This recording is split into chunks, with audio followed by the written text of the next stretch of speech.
Hey guys, tonight we're slipping into the slippiest slides of horticultural history, an Italian cloister garden where twilight clings to rosemary like a stubborn lover.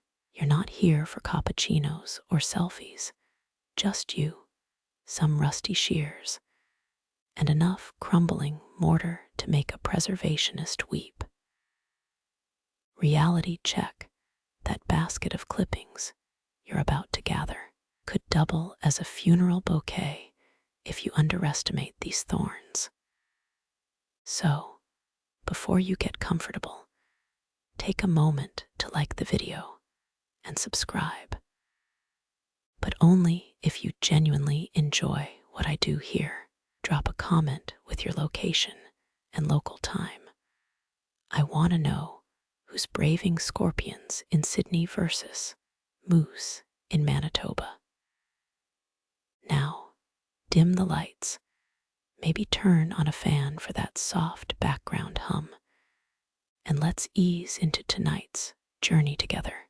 Your boot heel grinds against gravel, the first crunch echoing through arched colonnades. Renaissance architects designed these walkways for contemplation, though honestly, their 4:1 symmetry ratio mainly tests your ability to not trip. Twilight bleeds across terracotta tiles, turning apricot to ash. You inhale dust and damp stone, that signature aroma of European monasteries and overpriced Airbnbs. The rosemary hedge snags your sleeve as you pass, scent exploding like green fireworks. Fact, 16th century monks planted these precise rows to mask other smells. Quirky tidbit, local legends claim they buried wine jugs under the lavender to trick inspectors. Historians still argue whether those cloistered boys were holy men or the original frat house. A shadow shifts in your periphery, just a marble saint leaning from his niche. Their eroded faces watch you work, some missing noses, others cradling moss-bearded chins. You trace a finger along weathered folds of stone robes, cool under your touch despite the day's heat. The garden thrums, with cicadas tuning up for tonight's concert. Their buzz saw rhythm syncing with your pulse. Your kneecap meets ancient flagstone, a familiar ache blooming as you crouch. The shears wait in their basket, blades flecked with last week's sap. You test the grip, wood worn smooth by hands now buried in the crypt below. Overhead, swallows slice the darkening sky, avian X-acto knives hunting, mosquitoes too dumb to flee. One rogue rosemary sprig pokes above the rest, its silhouette backlit by the dying sun. Steel bites through woody stem with a resinous crack. The severed branch falls, its piney scent intensifying as it hits earth. You pause. Was that a footstep grating gravel behind you? Probably just Giulia, the Abbey's one-eared tabby, hunting lizards in the time. 3 clipped sprigs later, your gloves glimmer with essential oils. The basket's bottom disappears under fragrant debris, a harvest already worthy of 3 candles and a good enough shrug. But the lavender patch winks purple in the middle distance. Those blooms won't deadhead themselves. You rise, joints popping like bubble wrap, and drift toward the next target. Halfway there, your boot sinks into unexpected softness. You glance down. A patch of moss cushions the path, emerald tufts pushing through cracks. some monk's oversight or intentional kindness for midnight gardeners. A bat swoops low, wingtips skimming rosemary spikes, as if to say keep moving. Moonlight now etches the cloisters in mercury. Your shadow stretches 10 feet tall across the courtyard, a distorted giant trimming a dollhouse garden. The shears snick through stalks, each cut releasing perfume older than the dirt beneath your nails. Bells clang in the distant village, 9 metallic gasps that flatten against these thick walls. When the basket's handle bites your palm, you finally pause. Night has won, the sky a blackboard wiped clean of pink smudges. Your fingers find the iron gate latch, its rust flaking like dried blood. One last glance back, the cloister exhales, rosemary shivering in a breeze you don't feel. The woven basket creaks as you lift its lid, dry reeds protesting the movement. Moonlight glints off steel blades nested in burlap, a matched pair of pruning shears, older than your grandmother's wedding china. Their forged iron handles bear thumb grooves smoothed by generations. Your calluses slotting into the depression, made by some long-dead gardener's hands. You hum the tune Sister Margarita taught you, a Gregorian chant about soil fertility. The shears pivot joint grumbles as you oil it, linseed and beeswax worked into the hinge. Not that medieval monks would approve. They blessed their tools with holy water and crushed yarrow. Historians still argue whether those rituals actually prevented rust or just made everyone feel better about blight seasons. The leather grip molds to your palm, a familiarity deeper than muscle memory. You trace the maker's mark etched near the base, 3 interlocking circles, symbolizing some forgotten blacksmith guild. It's the pruning equivalent of finding a Viking sword in your garage, though less likely to get you on a Netflix documentary. Your thumb finds the blade's nick, a tiny divot from that incident with the olive sapling last fall. The whetstone rasps as you correct the edge, each stroke releasing the scent of hot metal.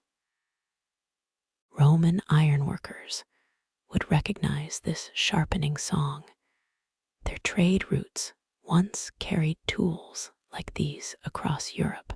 You wonder if they ever imagined their craftsmanship surviving past empire's end. The basket's willow ribs sag where generations lifted it, handles polished to amber smoothness. You pluck out a rag roll containing secret weapons, a brass dibber, a bone-handled knife, a spool of fig tree twine for tying wayward vines. Tools stay honest, unlike people. This dibber's tip still pierces soil straight, though its craftsmanship dates to Mussolini's era. Let's see a modern drill bit last 94 years. Blade tests clean through rosemary, stem parting with that herbal sigh only woody evergreens make. Those hedge trimmers from the gardening megastore could never. Why buy plastic-handled junk when time-tested steel exists, even if it requires monthly oiling and occasional curses? You smile, remembering the novice who tried replacing your shears last spring. They broke before Epiphany. 3 fireflies orbit the basket, living sparks drawn to its bone-white wicker. Your fingers brush against something wedged in the weave, a pressed carnation petal stuck decades ago. Maybe Sister Augusta's work, the abbess who cultivated scarlet blooms until the Luftwaffe bombed the greenhouse. Her journal mentioned hiding rose cuttings in her habit during air raids, botanical contraband in wartime. Night air carries the iron tang of honed metal, a scent older than Latin itself. Your shears glint as you snap them shut, the satisfying click Roman legions might heard when inspecting gladius blades. Forged steel endures. Carbon dating claims these could be medieval. But you've seen 12th century tapestries depicting nearly identical tools. Unofficially, you think they're Renaissance-era knockoffs sold to credulous monks. Leather straps squeak as you adjust the blade tension. Another trick from Sister Margarita's whispered lessons. She swore walnut oil prevented lockjaw from rusty cuts, though modern medicine might disagree. Doesn't matter, tradition sticks like ivy on brick. The shears balance perfectly now, extension of your arm, shadow merging with twilight. You tuck the tools against your hip, a posture gardeners have struck since peasants pruned feudal vineyards. The basket sways as you move toward the lavender rose, its burden lighter than the knowledge. You're just the latest hands tending this eternal cycle. Tomorrow's novices will inherit these blades, their edges still sharp enough to slice through centuries. The lavender bends toward your blade, almost eager to shed its dried husks. You pinch a woody stem, its silver-green fingers releasing that crisp perfume. When crusaders returned from Jerusalem, they packed their saddlebags with French lavender, believing it warded off the Black Death. Modern science says they weren't entirely wrong. Its oils do repel plague-carrying fleas. Your first snip sings through the stalk, a clean thwip vibrating up your arm. Spent blooms tumble like purple confetti, catching moonlight before hitting the soil. 14th century monks supposedly buried lavender bundles under their thresholds, though experts think that was just leftover potpourri.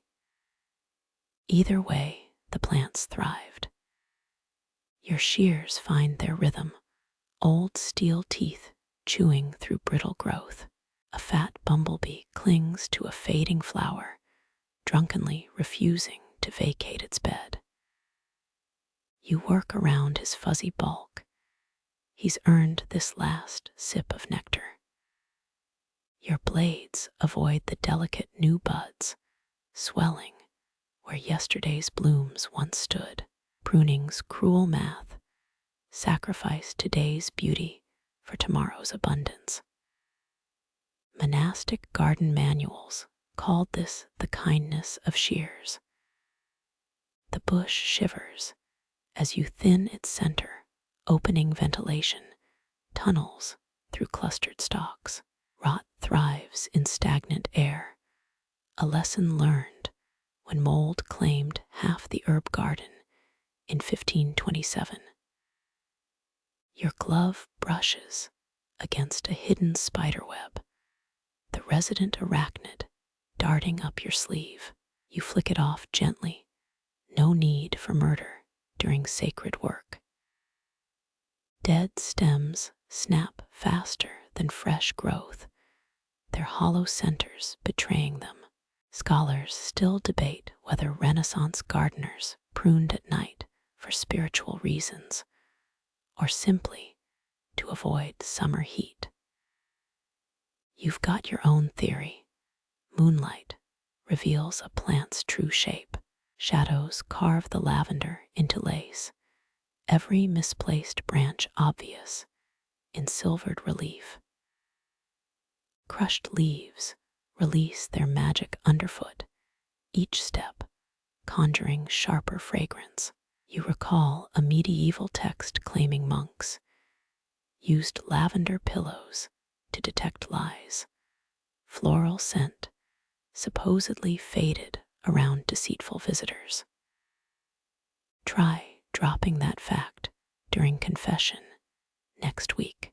The shears grow warm in your grip, friction turning steel into a living thing. 3 clipped branches land in the basket, their scent mingling with aged wicker. You pivot toward the next plant, knees protesting against gravel. 13th century horticulturalists recommended praying while pruning to bless the cuts. Your version involves grumbling about arthritis and admiring how moonlight gilds the rosemary beyond. A sudden breeze swirls clippings into a fragrant vortex, a lavender tornado dancing across the cloister. For half a heartbeat, you imagine ghostly nuns gathering the airborne harvest. Then reality reasserts. Dried buds patter against the fountain like gentle rain. The breeze dies, leaving only the click of your shears and a lone nightingale's inquiry. Your blade nicks a green shoot, sap beads like mercury in the gloom. Wipe it on your apron and keep moving. Tradition says lavender pruned under a waxing moon grows back twice as thick. Superstition? Probably, but you've never risked testing it. The basket grows heavy with casualties, casings split open to spill tiny black seeds. Next spring's volunteers will crowd the path unless you sweep them up. Later. For now, let the earth claim her dues. Somewhere nearby, an owl critiques your technique with disapproving hoots. Your thumb finds a fresh blister beneath the glove, friction's inevitable kiss. 9th century gardeners wore sheepskin mittens lined with moss, a detail from that illuminated manuscript in the Abbey Library. Tonight's synthetic leather feels like cheating, but at least you're not picking thistle spines from wool fibers. One particularly knotted stem resists the shears, its woody heart tougher than the rest. You brace the base and push. The snap echoes off the cloister walls. Roman gardeners would have sacrificed a goat for such stubborn growth. You settle for muttering curses in 3 languages, none of them liturgical Latin.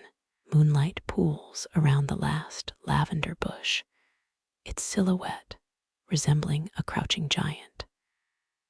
You circle it slowly, appraising which limbs to spare. Renaissance poets compared this ritual to barbering angels. You're just trying not to butcher the poor thing.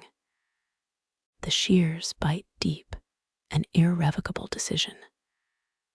But the plant rustles gratefully, its hidden core gulping fresh night air.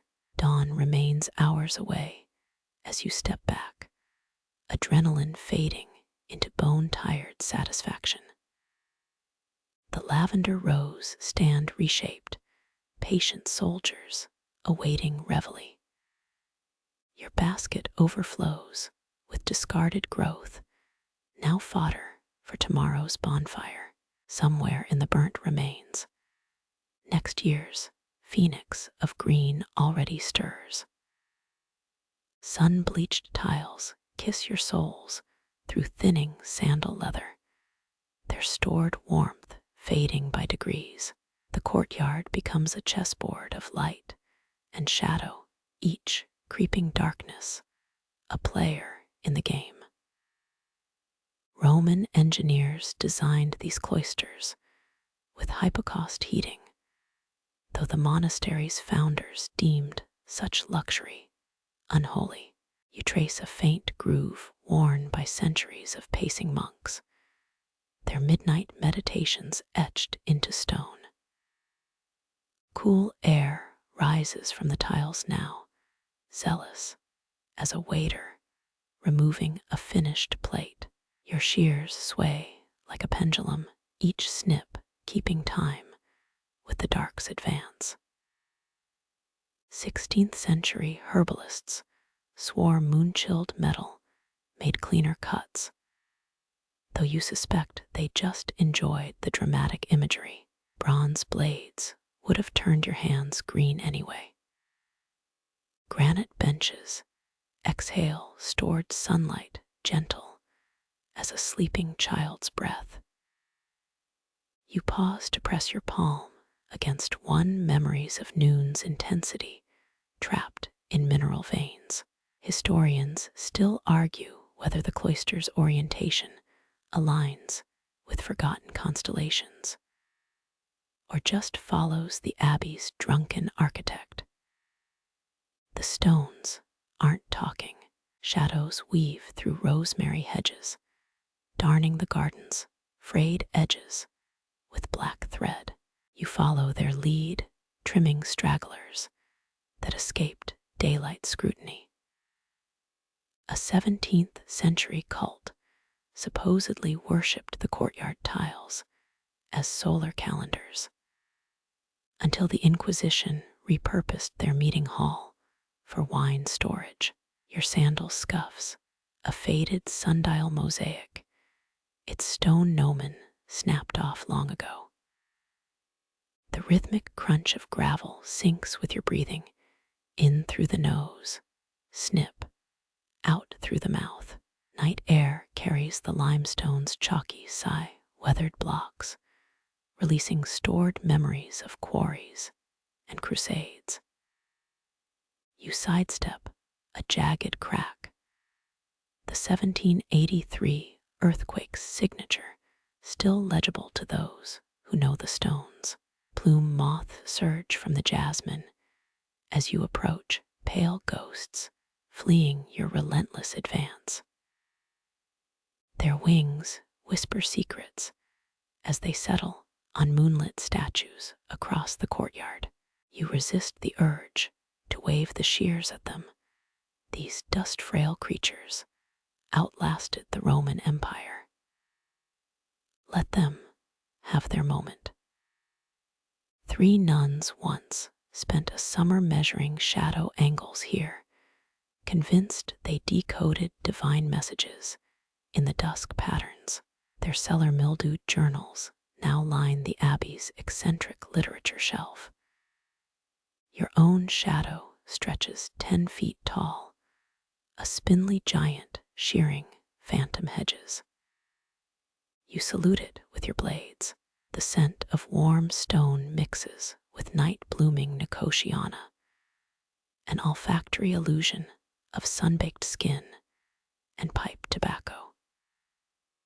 Your water skin hangs heavy with lemon-infused monastery ale, the abbot's hydration, incentive for night gardeners. Condensation drips onto your toes, each cold bead a miniature alarm clock. Sudden laughter echoes from the refectory, lay tower friars trading jokes over stolen communion wine. Their mirth smears the night air like grease on vellum. You slice through a woody sage branch, the crack mimicking their raucous punctuation. Let them have their revels, your communions here among the root systems. Feathery dill heads brush your cheeks as you stoop, their aniseed sharpness cutting through the floral soup. Mediterranean herbs sprawl beyond their borders, botanical conquerors, ignoring medieval planting charts.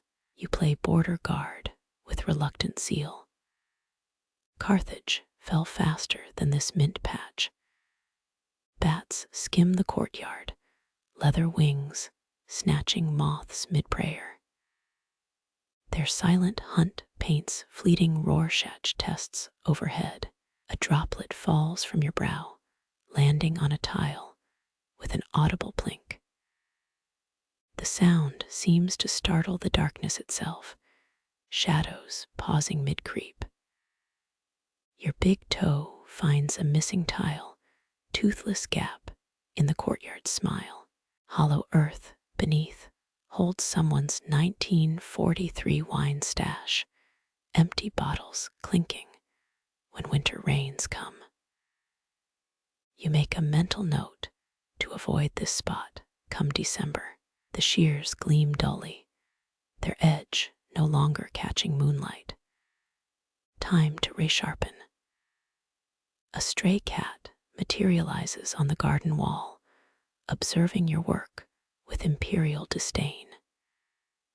Its collar glints, some tourist's lost pet turned cloister mascot. You toss a sprig of catnip and miss spectacularly herbs tumbling into the abbot's prized rose bush. The cat yawns, unimpressed by your aim or life choices. Muscles protest as you straighten vertebrae cracking like a monk's rosary beads. The fountain's murmur has deepened, night air thickening the water's song. Pisces constellation glitters in the basin now, or maybe just carp scales from the overfed Monastery fish. You unearth a shard of medieval pottery, green glaze still vivid after 8 centuries underground. It probably held olives or communion wafers.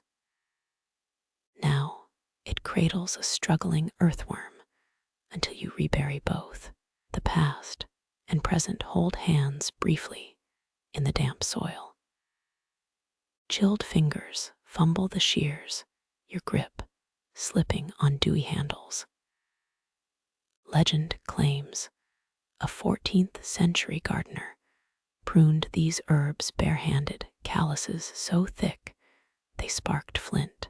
You'll stick with blisters and blasphemous mumblings. Thanks. The last overgrown rosemary submits to your blades, releasing pine-tinged defiance. Its final stand leaves your palms sticky with resentment and resin. Dawn remains a distant rumor, but the courtyard's heartbeat slows, content with tonight's negotiated truce between wild and clipped.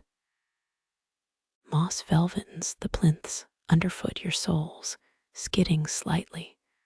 Anze ye el, ye en yeru ikratkoi treachery. The statues stand sentinel in their alcoves, pocked marble, softened by lichen beards. Florentine sculptors carved these saints during the Black Death, their chisels dancing, while plague carts rattled past workshops. You catch St. Francis mid-squirrel caress, though times eroded the rodent to an ambiguous blob. Rosa Gallica surrounds his pedestal, crimson outbursts against age-eaten stone. Each snip sends petals swirling, a Chinese letter ballet around the saint's weathered sandals. Local lore claims the statues shift positions during thunderstorms, though that's probably just drunk pilgrims seeking shelter. Your shears hesitate near a thorn, its barb poised like a scorpion's tail. The Abbey's ledger from 1417 lists stone guardians as tax-deductible art, while begrudgingly noting their ineffectiveness against squirrel raids. You deadhead a spent bloom. Its papery remains clinging to your cuff. Historians still argue whether these alcoves originally housed pagan river gods hastily baptized into sainthood. Jupiter's probably laughing somewhere. Moonlight bleaches the Virgin Mary's smile into something skeletal, her arms cradling empty space where a child once rested. You sweep rose debris from her pedestal's Latin inscription, Fortis in ARDUIS. Strong in difficulties. A petal lodges in a marble ear, suggesting even saints appreciate floral accessories. Your knee pops like a cork when rising joints composing their own symphony of complaints. The baskets, now half full, clippings piled with haphazard care. Someone glued googly eyes on St. Anthony last Easter, their plastic gaze still judging your pruning technique. You resist adding a rose mustache. Barely. Dampness seeps through your kneeler's padding, an improvised cushion from last winter's horse blanket. 17th century gardeners reportedly buried their dead here, not bodies, but blighted rose canes blessed by the abbot. Your trowel unearths a petrified stem, its thorns fossilized into ivory daggers. A spider descends from Saint Benedict's nose, silk thread glinting like a silver nose ring. You redirect its path with a snapped twig gardener, and arachnid negotiating airspace. The abbey's resident cat bats at your shadow, its claws scritching against centuries-old cobbles. 3 roses cling obstinately to life, their petals brown-edged, but still fragrant. Pliny the Elder swore rose compress could cure donkey dementia. You leave them hanging, a stubborn salute to mortality. Night air thickens with decay's sweet perfume, rot, and petals fermenting into midnight musk. Your shears nick a thumb, blood welling dark as crushed mulberries. The statues keep their counsel as you suck the wound. Medieval stonemasons hid pagan symbols in saintly vestments. A sly crescent moon carved inside Gabriel's trumpet mouth. You squint upward, the horn's mouth reveals only pigeon nests. Ragged breathing startles you until realizing it's your own. The rose's heartbeat rhythm slows 12 snips per bush, 30 breaths between saints. Crumbled marble dust powders the basket's edge, Franciscan gray blending with verdant scraps. A moth lands on your wrist, its tiger-striped wings mimicking stained glass. You blow gently, sending it spiraling toward Saint Scholastica's outstretched hand. Her fingers once held stone doves, now they cradle moonlight and moth wings. The fountain's song lowers to a hum, water conserving energy for dawn's grand reveal. Muscles tremble as you retreat from the alcove, knees imprinting temporary fossils in the moss. The statues resume their vigil, slightly bushier at the ankles, slightly less burdened by beauty. Your shadow stretches arms wide, draping midnight across a dozen sleeping faces. They'll keep your secrets. You drag the basket through moon-washed clay tiles, its wicker ribs groaning under rosemary and saintly rose debris. Lemon balm invades your nostrils first, that tart slap of citrus sting, cutting through decay's musk. Monks once steeped these leaves in honeyed wine, a draught to calm rattled nerves during Inquisition years. Your shears bite into woody stems, releasing sharper perfume with every snap. The plant fights back lean stalks, whipping your wrists like green bullwhips. A crushed leaf sticks to your palm, its oils tattooing temporary zest on your skin. Victorian ladies reportedly rubbed lemon balm on their cheeks, believing it erased crow's feet. You smear some across a mosquito bite. Modern problems meet ancient solutions. Night beetles tuck themselves under silver-green leaves, their iridescent backs pulsing like miniature oil slicks. You prune around their hideouts, leaving insect condos intact. Historians still argue whether medieval herbalists cultivated lemon balm to attract bees, or just enjoyed yelling at drunk ones. A drowsy bumblebee bumbles past its cargo, hold empty of pollen, but full of dignity. Moonlight transforms the patch into a chemist's dream, each serrated edge casting textbook-perfect shadows.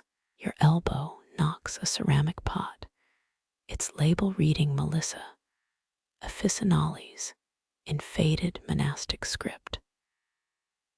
Greek physicians named it after the honeybee nymph, though yours seem more interested in your sweat-salted forearms. Sap oozes where blades severed stems, sticky resin catching stray fireflies. You lick a drop by instinct bitter greens, and sunlight stored in chloroplast amber. Renaissance poisoners allegedly used lemon balm to mask hemlock's peanutty aftertaste. The afterburn on your tongue suggests they weren't wrong. 3 terracotta planters loom, their bellies swollen, with rogue mint infiltrating the balm's territory. You root out peppermint runners, thin white tendrils snapping like fresh calamari. A frog croaks approval from the cistern, its throat pouch inflating like a grotesque party favor. The Abbey's herbarium lists 13 medicinal uses for lemon balm, from calming colicky infants to repelling moths from vestments. You stuff a handful into your shirt pocket, laundry day desperation, trumping historical accuracy. Shadows pool where moonlight can't reach your shears, glinting like surgical tools in the murk. A feral cat rubs against the planter, its tail flicking lemon balm sprigs into the air. You toss a leaf, watching the beast sniff, recoil, and execute a perfect comedy pratfall. St. Francis would have applauded. Maybe your knees meet gravel again, the familiar ache blooming into full-body protest. 17th century gardeners kneeled on cushions stuffed with dried balm leaves, their breeches perpetually smelling like zesty tea bags. You make a mental note to try that right after inventing time travel. Pruned stems pile up their chlorophyll scent sharpening as cellular walls collapse. The baskets weave imprints geometric ghosts into your forearm, a temporary tattoo of productivity. You snap off a flower spike, its tiny blossoms resembling malnourished orchids. Moths crowd your lantern glass, their wings leaving powdery smudges like arthritic fingerprints. One kamikaze dives into your hair, its navigation skills eclipsed by citrus lust. You extract the dazed navigator, releasing it toward the compost heap's fungal glow. The fountain's gurgle syncs with your cutting rhythm, 3 snips per slurp of water. Your canteen holds liquid that's equal parts rust and regret. The metallic tang overpowering lemon balm's crispness. Tudor herbalist John Gerard called it the elixir of quiet minds. He clearly never tasted yours. Nectary glands on the leaves glisten, each droplet reflecting a distorted crescent moon. You press your thumb against one, sweetness blooming, then vanishing like a silent firework. Night blooming, jasmine filches the scent spotlight, its sultry perfume muscling into the herbal opera. Suddenly barefoot, you peel off soggy boots without memory of removing them. Cool tiles kiss your arches, a sensation Pliny the Elder compared to Venus stepping ashore.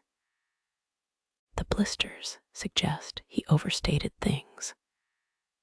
Dew transforms the lemon balm into a spice merchant's stall, every movement releasing monsoon season freshness. You harvest one final handful, stems crunching like celestial celery. The abbey's midnight bells toll once for nobody, a bronze murmur felt in molars, not ears. Your shadow stretches gaunt across the herb beds, a hieroglyphic outline of exhaustion. The statues pretend not to watch as you pocket stolen leaves, their stony discretion purchased through centuries of complicity. A beetle navigates your abandoned boot, intent on colonizing the toe box.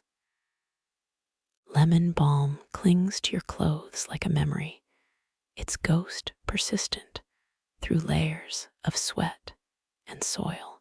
You shake the basket sideways, green confetti raining onto the path. Tomorrow's sun will wilt it into potpourri tonight. It's a saintly offering. The garden sighs as you retreat, its nighttime breath laced with citrus and resignation. Your left sock remains MIA, a sacrifice to whatever deity oversees lost footwear.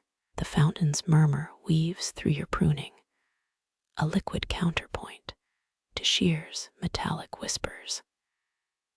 Its basin glimmers with stolen moonlight, water cascading over moss-stippled cherubs frozen mid-dance. Roman engineers would weep at the clogged lionhead spout, its once proud jets reduced to a geriatric dribble. You unclog a leaf-choked channel, water regaining its proper baritone.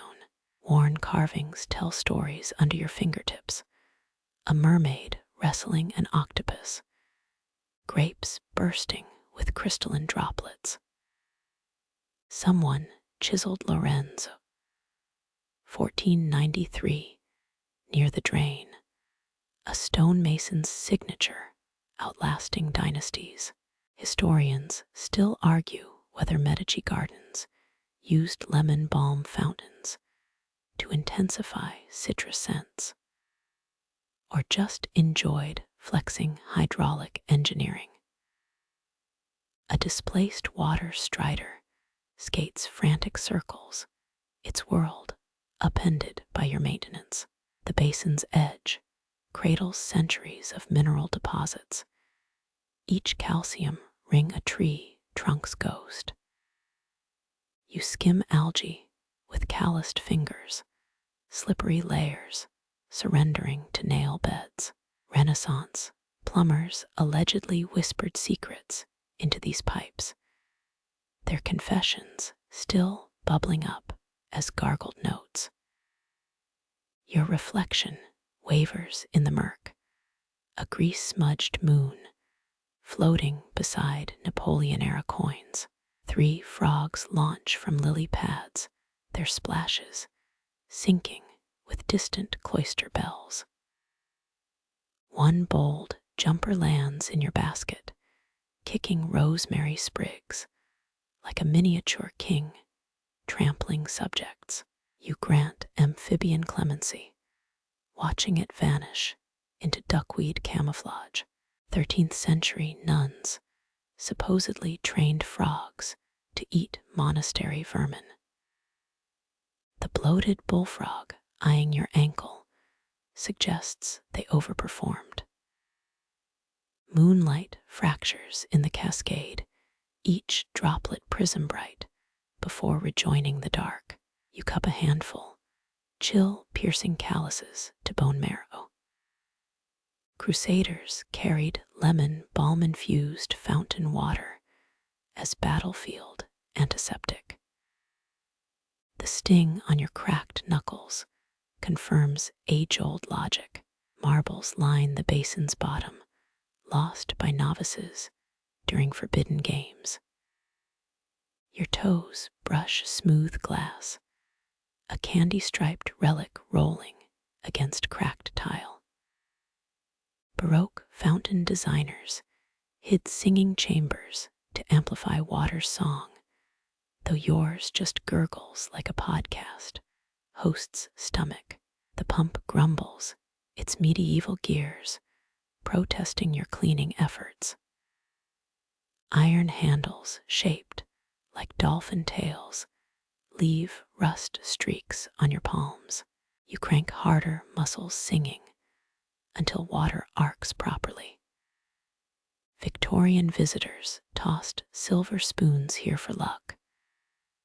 Your pocket change stays put, modern pessimism trumping Edwardian whimsy.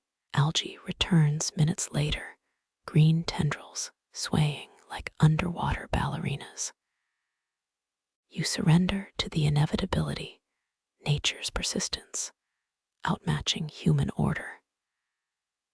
Moonbeams spotlight a submerged cameo locket, its cameo woman smirking through patina. The fountain's song deepens as night ages, water finding forgotten channels in the pipes. You lean against the damp rim, coolness seeping through your shirt to birthmark. 18th century diagrams show pulleys rigged to spray unsuspecting monks. Your dry t-shirt suggests the system needs reactivating. Cicadas harmonize with splashes, their buzzsaw serenade vibrating in your molars. A spider suspends itself from the mermaid's outstretched hand, silken thread, glinting like a misplaced harp string. You blow gently, watching the arachnid ride air currents to safer quarters. 1 jet still misfires, dousing your left knee with surgical precision. Squelching footsteps mark your retreat, each step farting against terracotta. Ottoman hydrologists wrote poetry about fountain drainage systems. Your soaked hemline composes limericks unfit for translation. The water's lullaby thickens, heavy droplets hitting stone like metronome clicks. You time breaths to its irregular rhythm, in through citrus air, out through pruning fatigue. Night wraps the cloister in liquid silence, broken only by your shears' final snip. Your shears snag on ivy tentacles, their grip tight as sailors' knots. Each squeeze of the handles sends green confetti fluttering, rebellious tendrils retreating from aged brickwork. You trace mortar lines with a gloved thumb, centuries-old gaps wide enough for knife blades. Renaissance masons mixed egg whites into their cement, though local drunks swore they used ox blood. The iron-rich stains here might back those tavern tailies, or just signal rust weeping from hidden nails.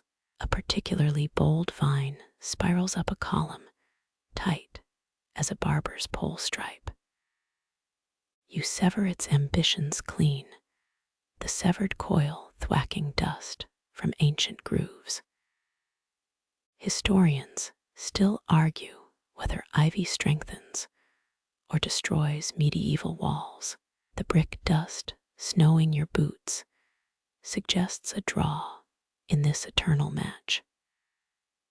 Pale roots cling to terracotta like starfish on tidal rocks, their suckers defying gravity and reason. You scrape them free with a trowel's edge, revealing handprints pressed into clay 7 generations back. Some claim these are masons' signatures. Others see saints' miracles frozen in earthenware. Mortar crumbles at your touch, powdered history sifting through cracked leather gloves. 3 beetles scuttle from the sudden daylight, their iridescent shells glinting like misplaced jewelry. 15th century gardeners allegedly trained these insects to clean moss.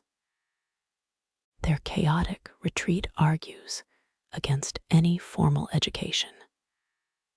A brick shifts slightly under pressure, grinding like a dislocated jawbone. You pack the gap with fresh soil, nature's concrete waiting for rain to set. Night air whistles through the new cavity, a mournful duet with your steady breathing. Tudor builders hid love notes in wall cavities. This one offers only spider husks and the scent of neglect. Your knee grinds into gravel, pressure sparking memories of skateboard wipeouts at 16. The lowest vines prove most stubborn, their knuckles wedged in foundations laid before the microscope's invention. You imagine Puritan-era gardeners cursing this same patch, sweat salting the dirt as muskets roared continents away. Moonlight bleaches the walls' fractures into silver capillaries. A stone giant's circulatory system mapped above you. A loose brick near the rosemary bed vibrates faintly, its hollow core conducting distant owl hoots. Victorian scholars swore certain stones absorbed human prayers. This one thrums with something older, perhaps the quarry's primordial heartbeat. You reposition your kneeling pad, its foam long dead, but better than medieval kneecap dentistry. A shower of debris follows each extracted root, each crumble sounding like sugar cubes in coffee. 16th century herbalists prescribed powdered brick for indigestion. Your accidental inhalation proves they overestimated mankind's common sense. The ivy's main stem resists, fibrous muscles flexing against steel. One decisive snap sends sap splattering your cheek, sticky as half-dried glue. Benedictine apothecaries once bottled this sap as hair tonic.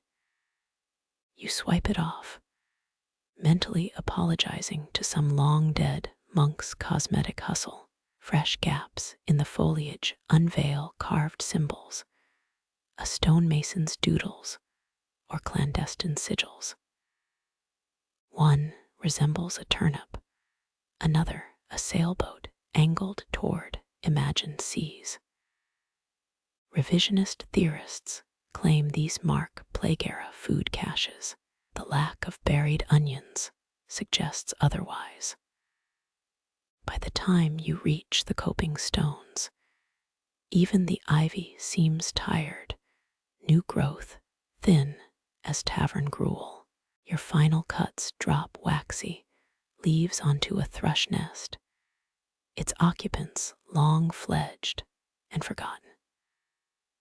A breeze sweeps debris eastward, grit peppering a rose bush that survived Bonaparte's occupation. The wall exhales as you lean against it, warmth lingering in sun-baked patches beneath peeling ivy skin.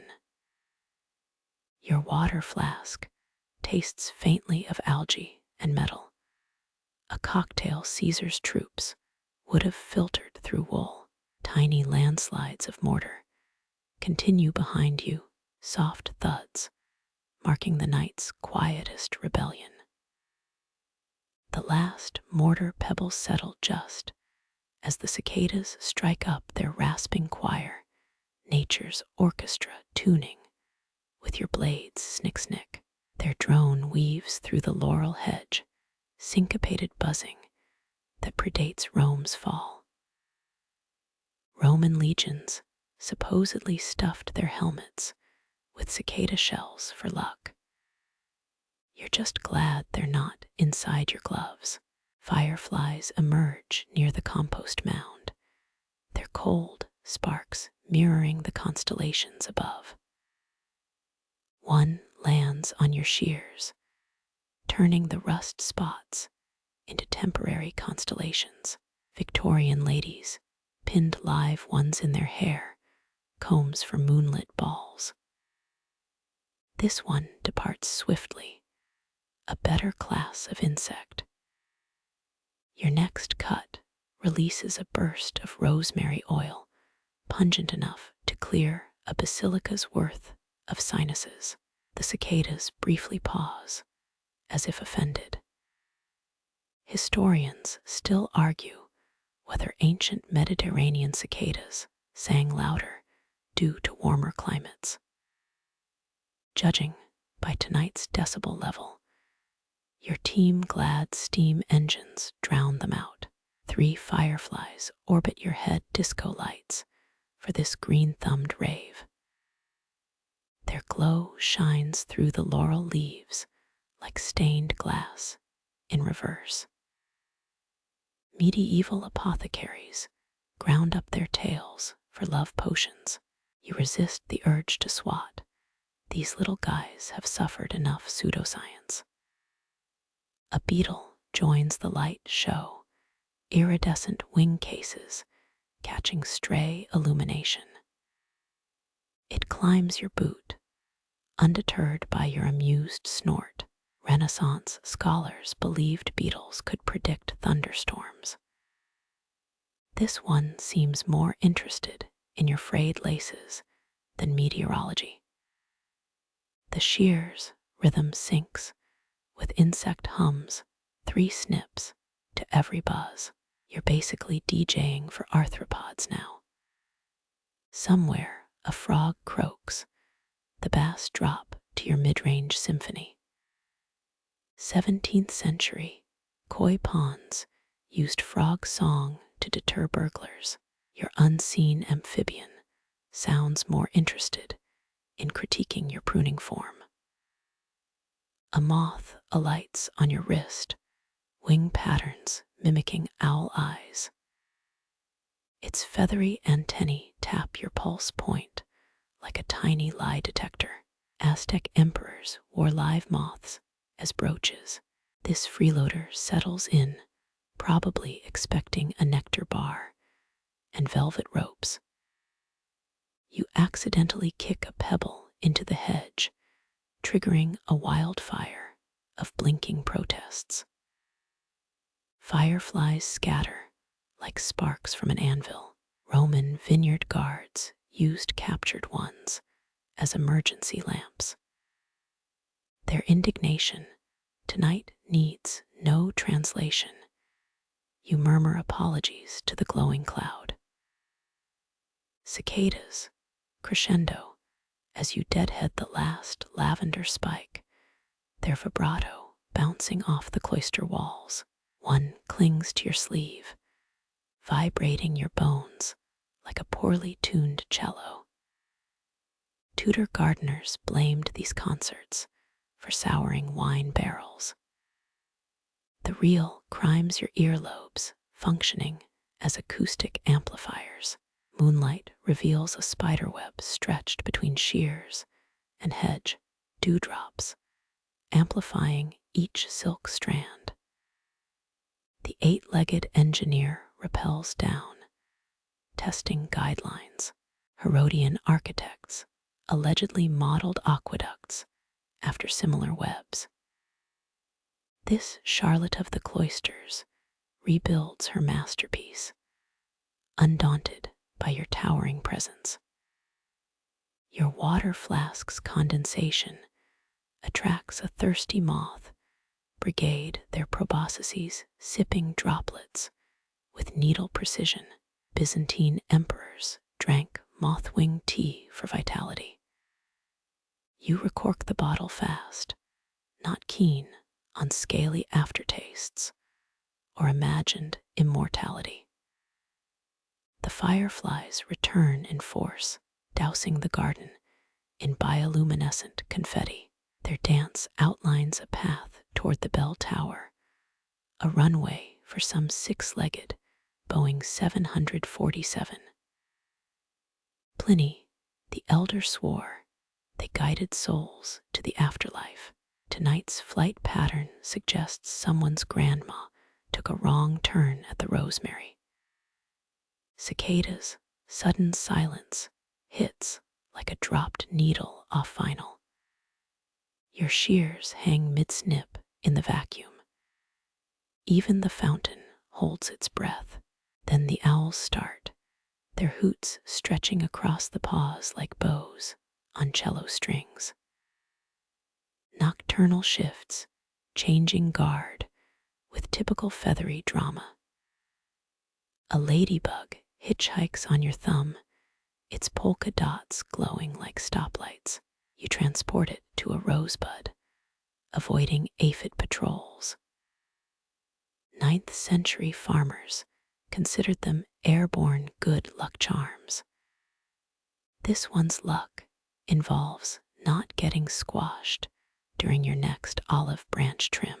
The insects reclaim their symphony as you gather clippings, a layered soundtrack to your exit. Crushed mint beneath your heel adds a peppery top note. Last firefly winks out as you reach the gate, leaving only the stars to applaud.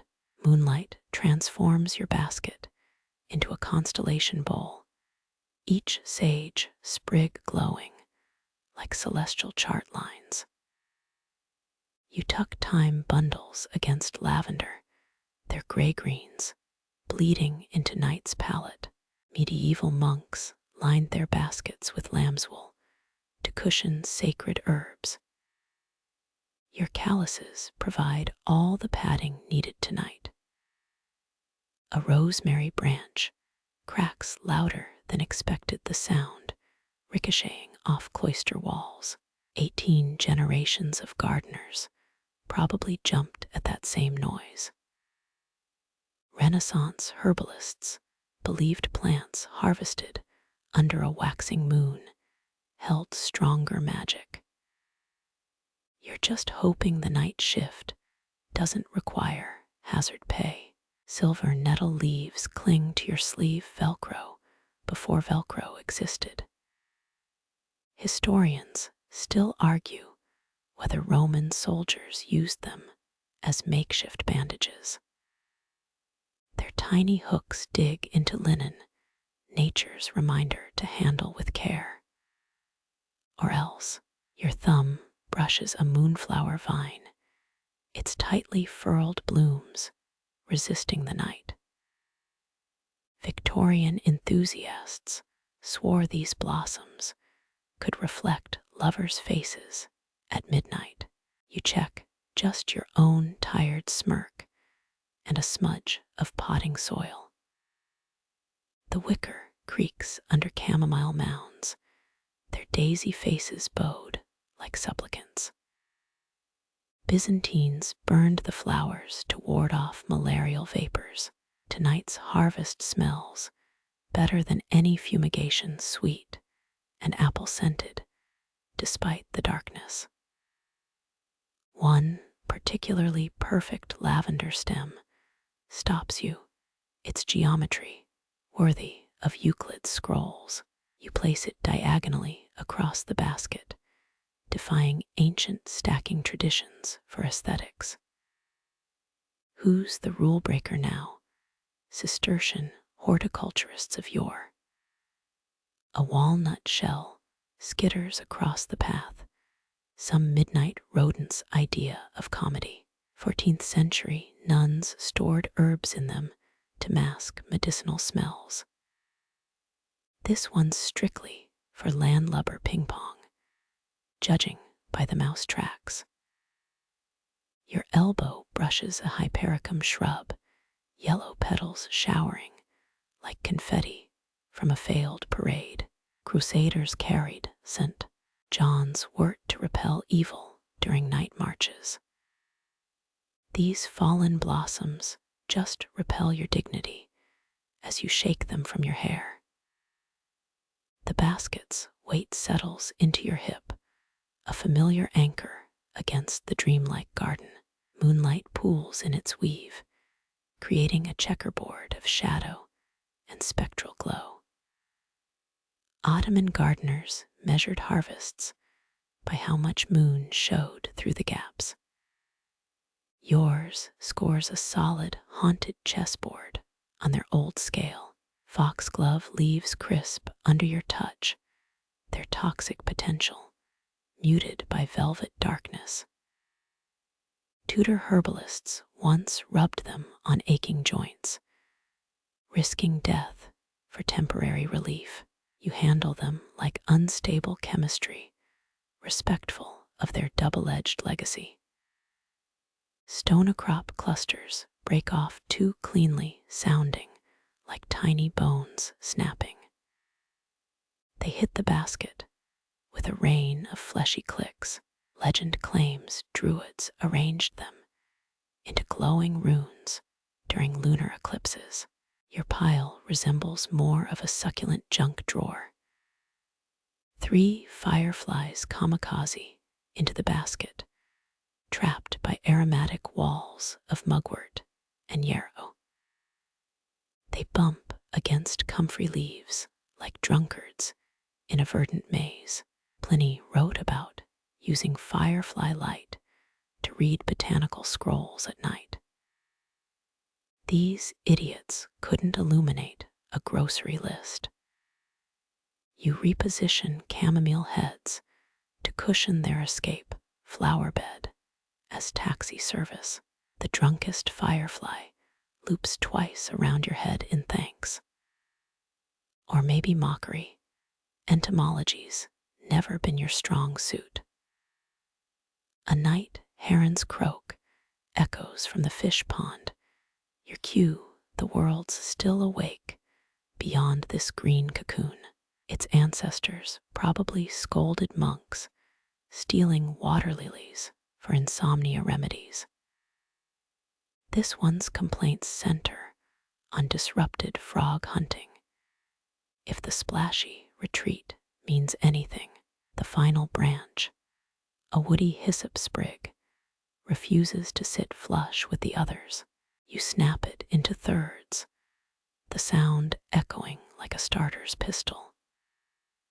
17th century herbal manuals decreed broken stems invalidate a harvest sanctity.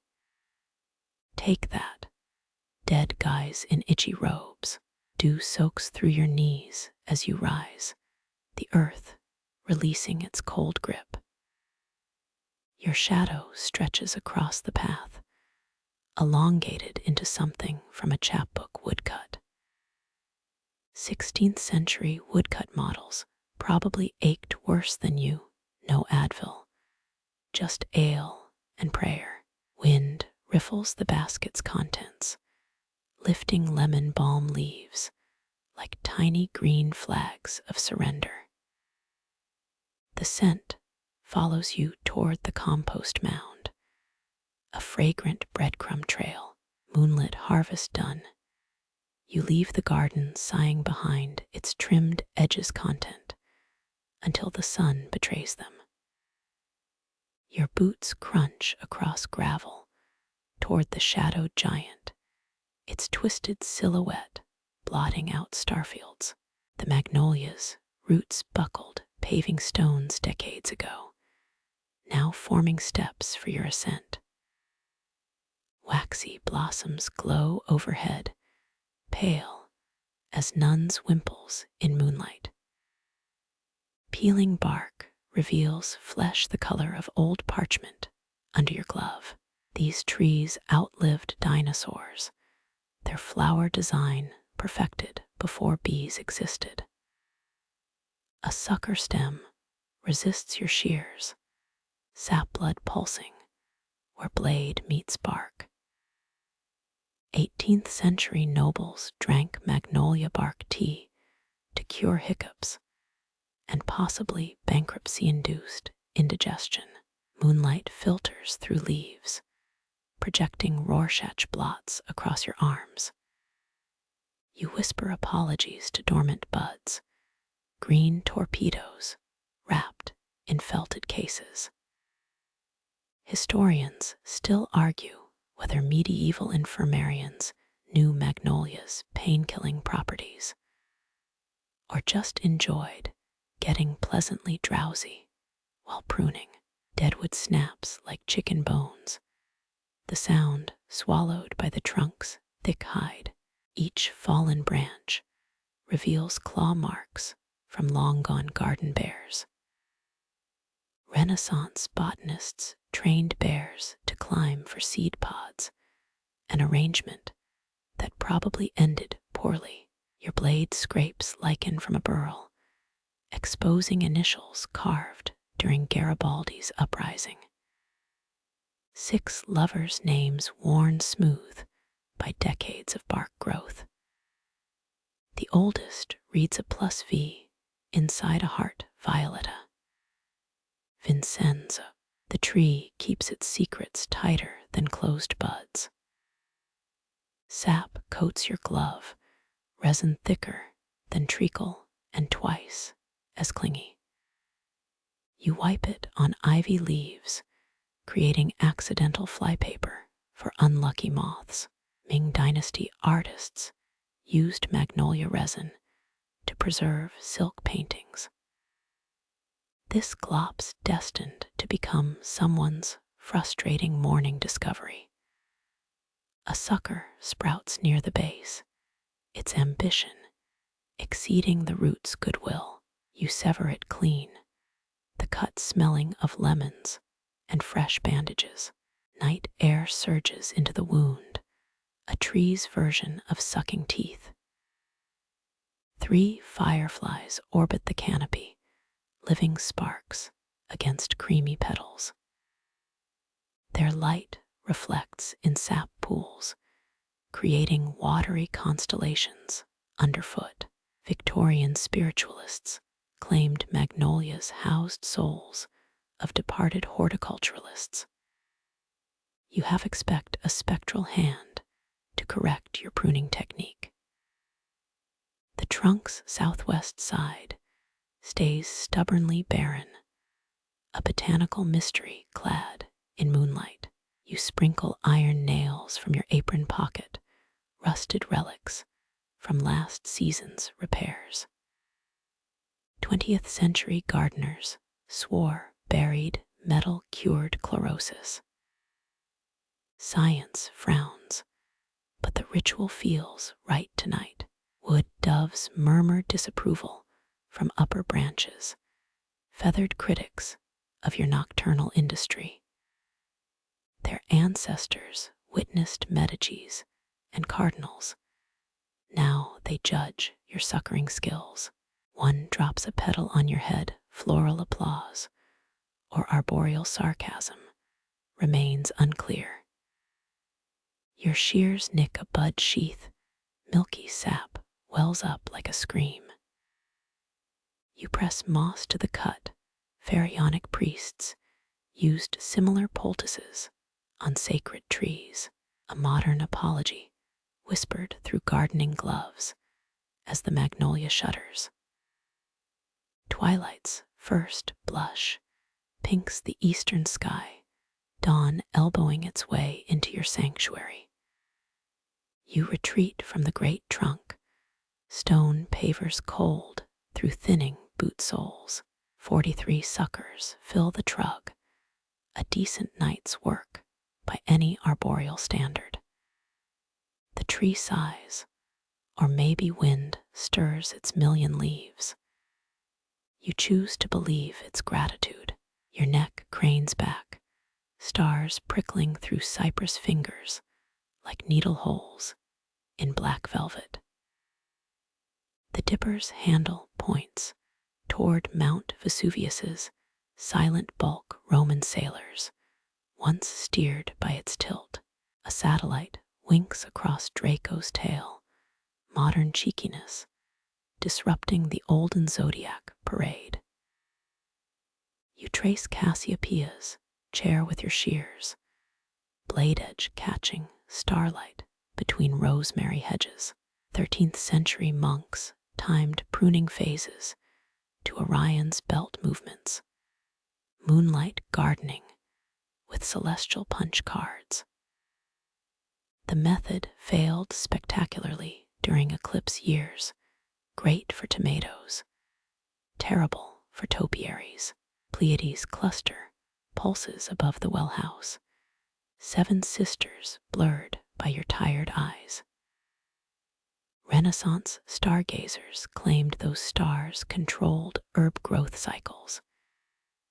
You deadpan to your basil plants, no pressure, ladies, as night dew pearls their leaves. The iron gate squeals winds mischief, not visitors. Your breath fogs briefly before vanishing into the vaulted dark. Historians still argue whether cloister layouts mirrored constellation patterns, or if medieval architects just loved right angles. You side with the starry theorists. The lemon trees do form a decent Ursa Minor. A meteor scratches the sky, one fiery sneeze from the cosmos. You make a wish out of habit, something about aphid immunity this season. Babylonian astrologers logged similar streaks on clay tablets, blaming them for dead crops and limp marigolds. Saturn glows amber through the pergola's lattice, its rings invisible but felt. 43 years ago tonight, Voyager 1 snapped its first photo of that golden dot. You wonder if alien gardeners prune under different stars, and if their shears ever rust. The North Star winks adamant in its fixity. Your boot scuffs a tile carved with Libra's scales.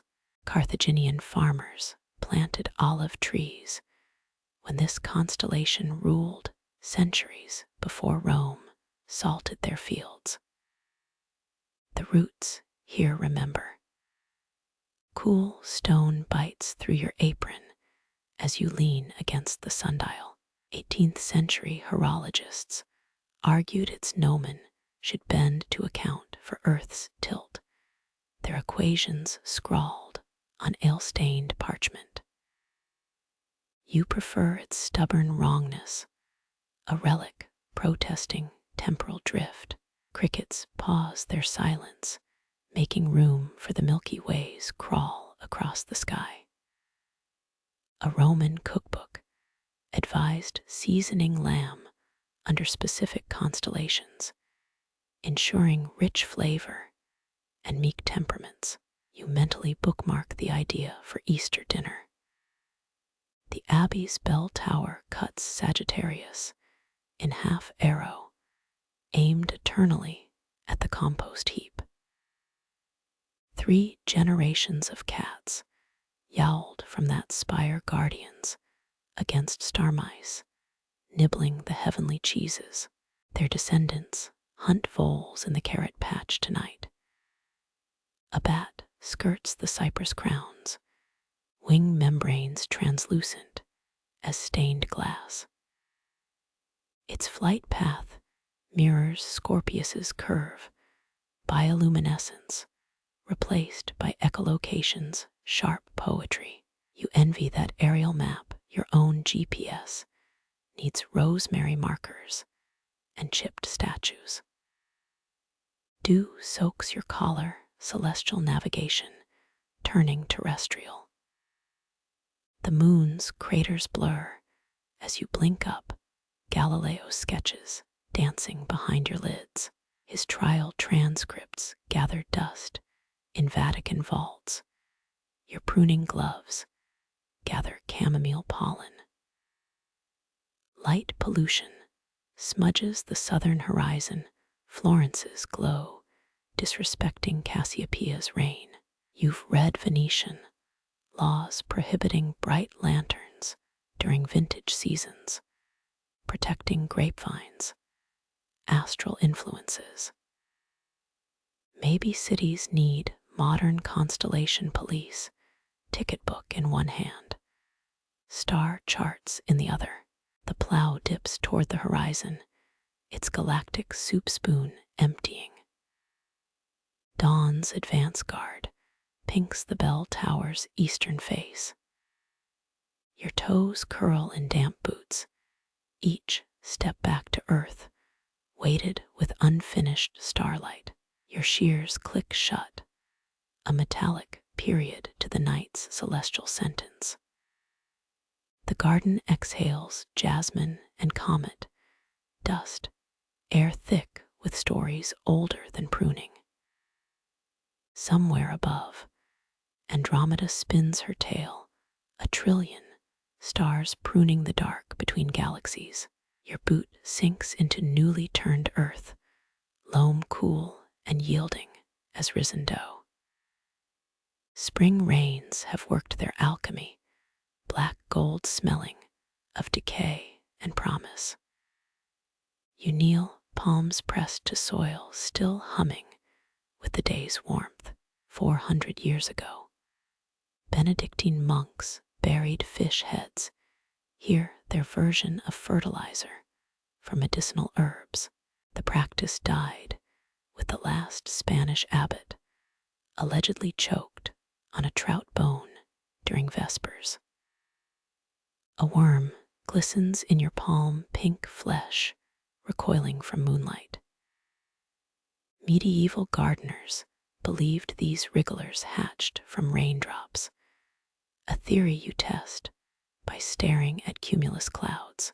The soil shifts under your knees, living tapestry of root hairs and mycelial threads. Historians still argue whether Roman crop rotations improved yields or just gave bored farmers something to chart. You side with the bored farmers. Your own planting schedules owe more to wine stains than almanacs. Your trowel bites into the earth, severing a clover root with surgical precision. Night crawlers retreat from the invasion, soil dignitaries, scandalized by your shovel's impertinence. A pebble clicks against the blade, its quartz face smoothed by generations of plows. 17th century peasants called these thunderstones, believing they fell during lightning storms to bless fields. You pocket it anyway, cheaper than buying crystals from that Tuscan hippie commune.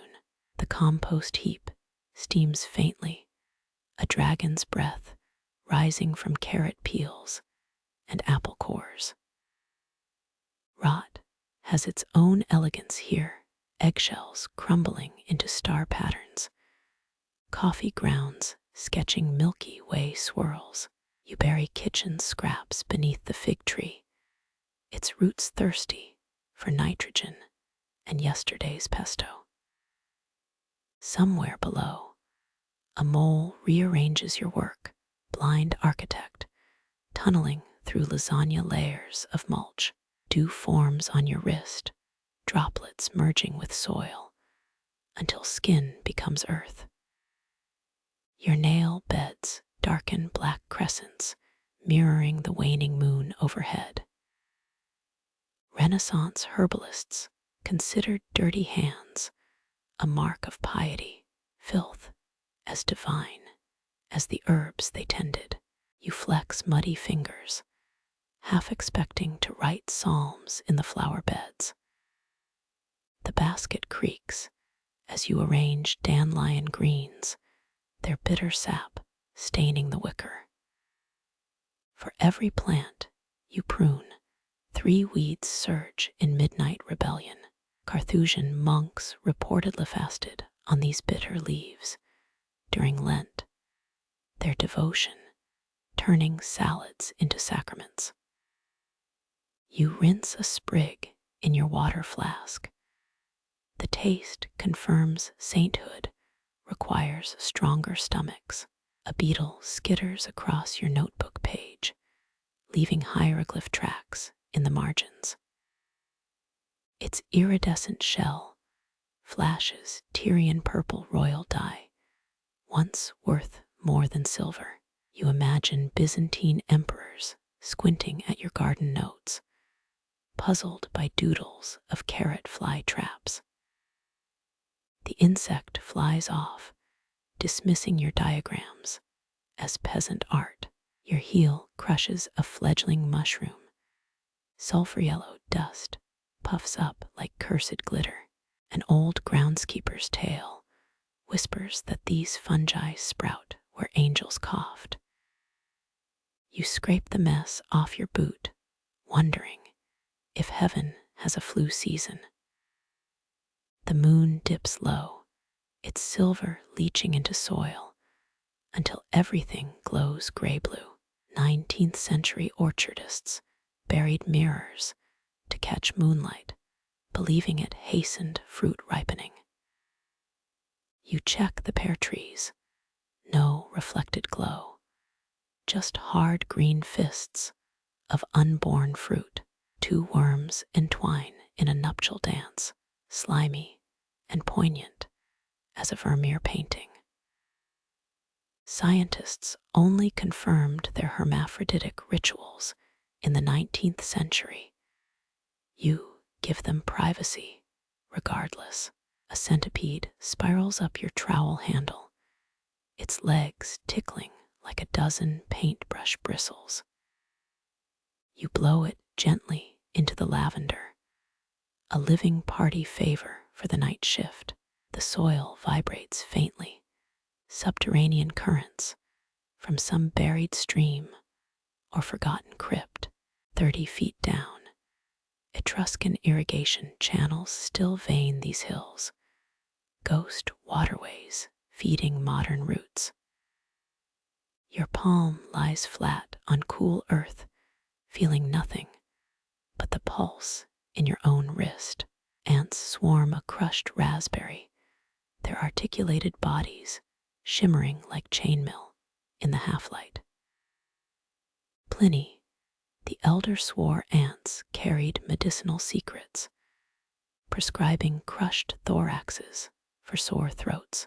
You leave them to their loot, preferring peppermint tea and denial. Dawn's first sigh warms your neck, songbirds gearing up in distant ilex trees. The soil pales from black to umber, rehearsing morning's color palette. You press a clod to your nose, inhaling centuries of dead leaves and stubborn hope. Something winks in the dirt, a shard of Cosimo de Medici's dinnerware, or tourist trash.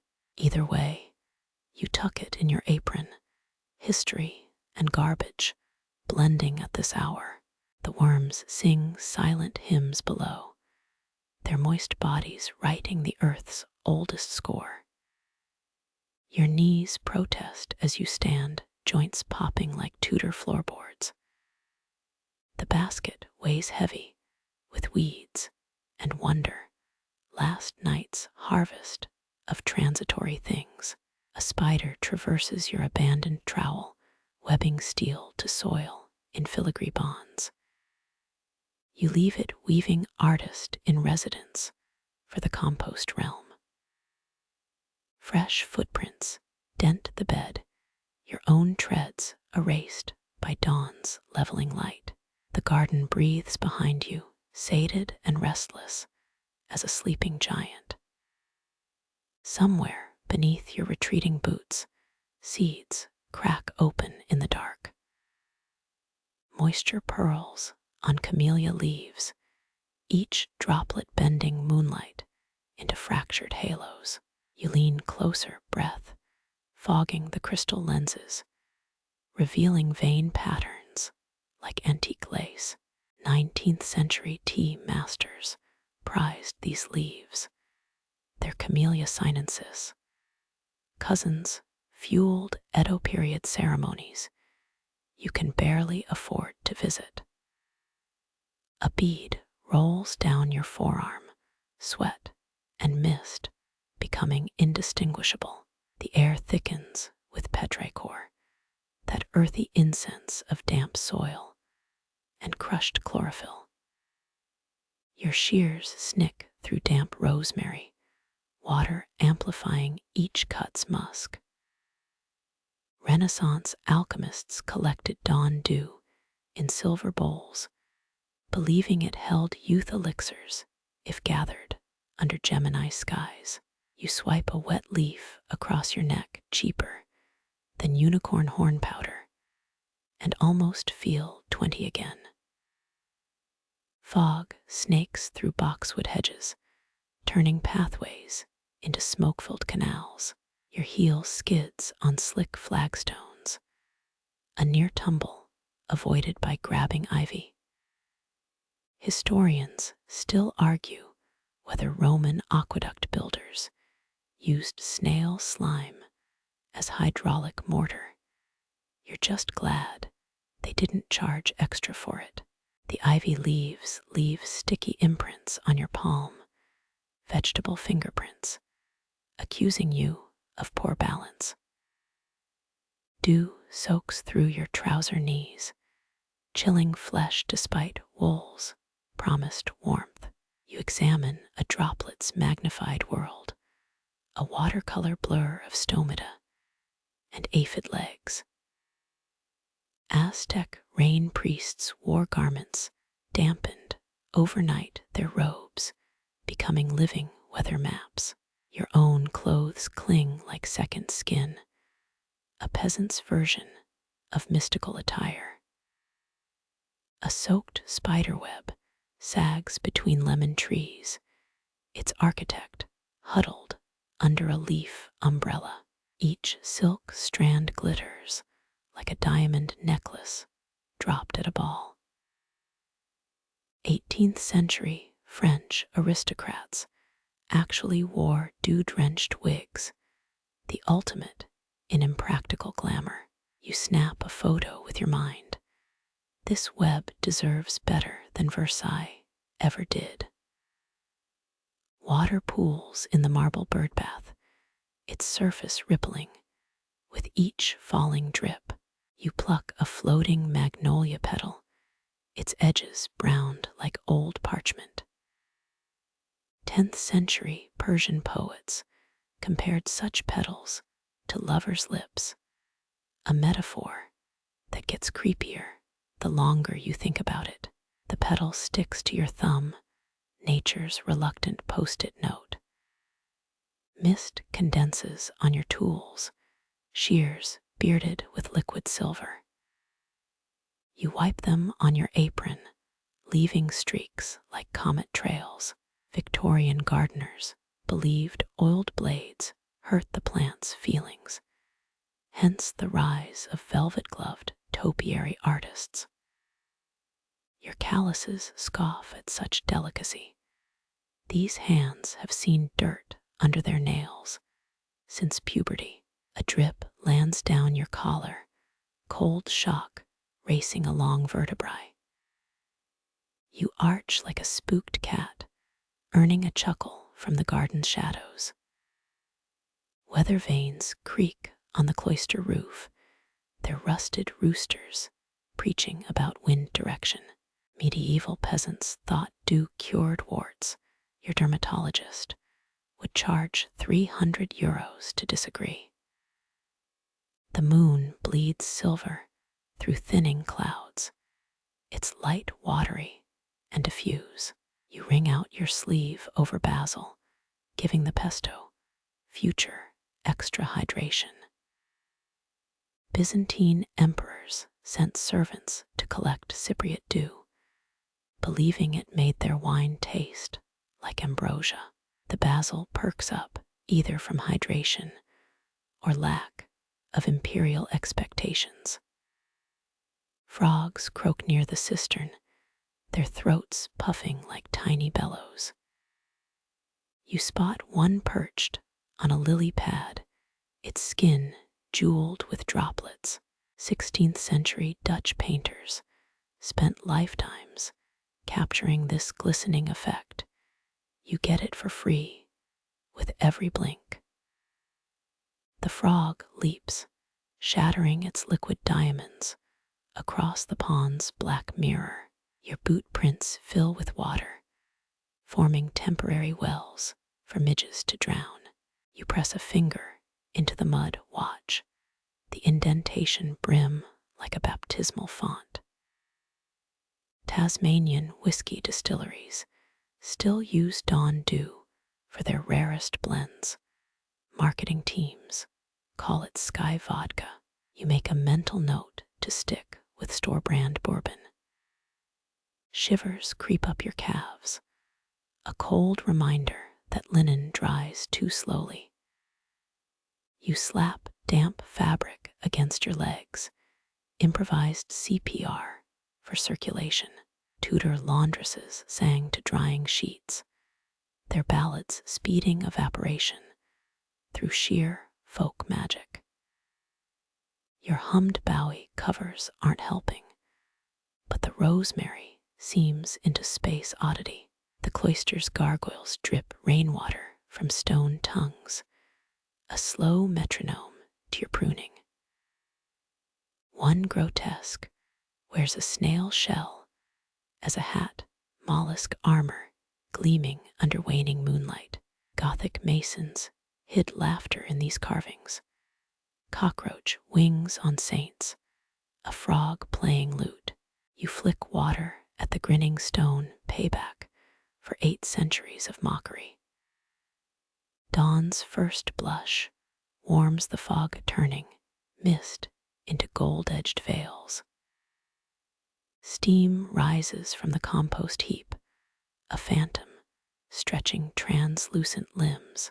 The Japanese call this kasumi, ambiguous beauty between mist and smoke, while you call it, finally, some goddamn warmth. Moisture clings to your eyelashes, blurring the world into impressionist brushstrokes. Sunlight hits the camellias, transforming dew into vanishing diamonds. The garden exhales damp breath, ready to sweat through another day. Your footprints evaporate behind you, brief monuments to midnight's silent labor. The time crumbles between your fingers, its earthy perfume sharp as shattered amber. Summer drought memories surface, linen curtains billowing in your grandmother's farmhouse, her hands grinding herbs into paste for sore throats. Bronze Age healers stuffed time into burial shrouds, believing its scent guided souls to the afterlife. Your calloused palms hover mid-motion, as if catching ghosts in a jam jar. A lizard skitters over sun-baked tiles, its shadow stretching back to the Triassic. You inhale deeper, the herbs bite, mingling with phantom scents of burning olive wood. Tudor apothecaries sold time-stuffed pillows to prevent nightmares, though yours always smelled more of mothballs than magic. The plant's tiny flowers tremble, purple confetti left after some botanical party. Your shears nick a stem, volatile oils stinging the air like citrus-tinted pepper. 17th century French courts drenched letters in thyme oil, a fragrant shield against plague-riddled correspondence. You brush pollen from your wrist, golden dust darker than your grandmother's makeshift turmeric face masks. Historians still argue whether Roman legionnaires ate thyme to cure battlefield panic or just preferred it on mutton. A hot breeze snakes through the cloister, carrying whispers of sizzling garlic from some unseen kitchen. Your stomach growls, a feral counterpoint to the basilisk lizard's retreat. Byzantine nuns potted thyme in monk skull planters to purify sin through root systems, an eco-friendly take on redemption. You deadhead withered blooms, each brown husk a fallen soldier in the war against entropy. The scent clings to your nail beds. Hours later, you'll mistake it for childhood. Memory superimposes grandmother's paisley apron over your grass-stained work clothes. Both smell like salvation. Crusaders returning from Antioch's wartime thrived, where dragon's blood seeped into soil. A floral fanfiction you devour as a kid. You press a leaf to your tongue, bitter and electric. The past never tastes how you recall. Nightshade blossoms spin their starry wheels nearby, innocent faces hiding deadly intentions. Your shears hesitate, knowing time once served as antidote for their poison. Medieval herbalists dueled in market squares, arguing whether thyme tea caused or cured melancholia. You snip a sprig for your pocket, a vegetative get-well-soon card to nobody. Moths batter the cloister's lone lantern, drawn to light like your thoughts to that farmhouse. One collides with your sleeve, leaving wing dust streaks resembling flower handprints. Aztecs burned thyme with human hair to ward off spectral invaders, a ritual requiring more effort than salt over the shoulder. You blow the insect toward rosemary, its version of witness protection. The basket's wicker creaks as you shift position, dried herbs murmuring like impatient spectators. Monet's gardeners at Giverny despised thyme, called it the anarchist for invading canvas-perfect flower beds. Your own patch stays contained, a miracle involving chicken wire and mild blasphemy. Crushed leaves stain your thumbprint chartreuse, nature's temporary tattoo fading by dawn. Cicadas throttle their buzzsaw serenade, the soundtrack to every sticky childhood afternoon. You pluck a cicada shell from sage, its hollow abdomen crisp as burnt phyllo dough. Victorians believed these molts cured earaches. Grandma swore by whiskey-soaked rags instead. The shell crumbles, another relic outliving its mythology. Your knees protest as you stand, bones popping like green revolution seed pods. Twilight stains the horizon peach, the same shade as grandmother's faded "there's always money in the banana stand" apron. Historians still argue whether ancient Persians first baked thyme into bread or just enjoyed ruining gluten-free diets, you stretch toward the lavender hedge muscles, singing the petty hymns of middle age. The garden waits patient as a teacher watching you cheat on a spice trade exam. You rub thyme residue on your temples, ineffective against headaches, but great for smelling like a roast chicken somewhere beyond these walls. Tourists photograph Davids, but you've got better art in your herb spiral. Moonflower vines begin their nightly unraveling, petals squeaking like unoiled hinges. You empty clippings into the compost, thyme stems spiraling down like Phoenician shipwrecks. Renaissance poisoners allegedly used night-blooming species to mask hemlock's bitterness. A floral slight even weeds wouldn't forgive. Your flashlight catches a spider scaling the bin's edge, eight-legged Ernest Shackleton conquering Mount Eggshell. The iron gate winds behind you, its complaint echoing down cypress-lined paths. You pocket a final sprig, enough time to season tomorrow's regrets. The iron gate's whine still hangs in the air when the first hoot shatters the dark. A velvet knife slicing through cicada drone.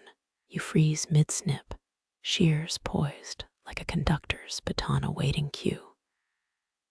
From the bell tower's toothy silhouette, twin amber discs glow, ancient coins pressed into night's flesh. Athena's sacred bird watches, its head rotating with mechanical precision, perfected over 50 million years. You resume cutting, deadheading geraniums beneath the owl's vigil. Renaissance smugglers supposedly mimicked tawny calls to signal contraband drops, though tonight's solo feels sincere. A pellet plops near your boot, compact fur and bone, regret from some vole's bad life choices. Historians still argue whether Florentine nobles kept owls chained in libraries to intimidate scholars, or just appreciated their pest control. Moonlight bleaches the path ahead, turning your shadow into a parchment cutout, sliding across stone. The bird hoots again, its tremor rippling through jasmine blossoms. Medieval midwives warned that owl eggs boiled in wine could prevent miscarriage, a recipe traded in hushed tones at herb markets. Your shears flash silver, a metronome keeping pace with the owl's intermittent commentary. Beneath the bell tower, a rusted great guard's forgotten Templar graffiti, swords and crosses, scratched by bored sentries 8 centuries past. Air currents shift, carrying bergamot and something feral from the owl's perch. You glance up as wings unfurl, 6-foot span blotting out stars. The shadow sweeps over rosemary hedges, a passing eclipse that chills your nape. Ottoman garden manuals dictated owl nests be preserved as luck bringers, though you'd rather not test that superstition mid-prune. A mouse's final squeak pierces the gloom, cut short by crunch. Nature's dark humor pairs poorly with your chamomile tea memories. You pocket a fallen geranium petal, its crimson edge blackened by moonlight.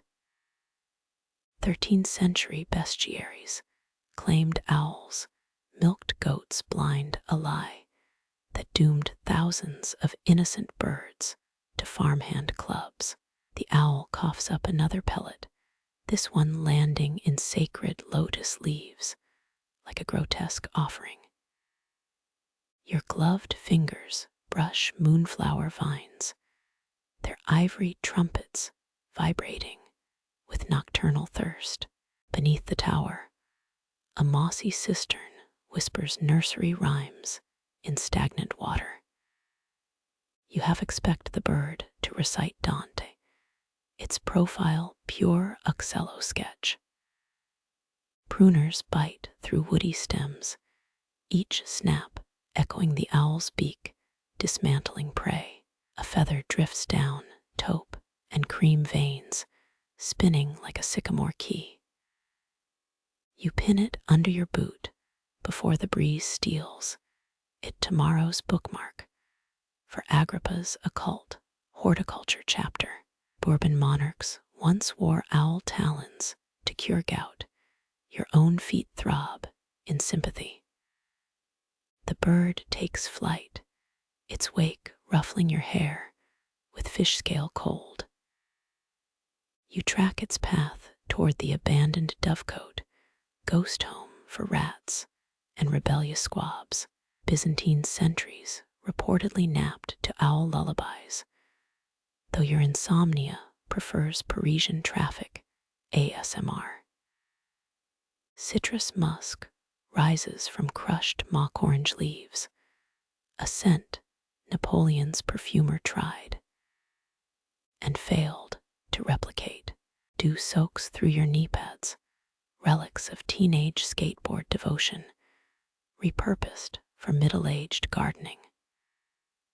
The owl's cry splinters into 3 notes, a minor chord that stiffens your spine.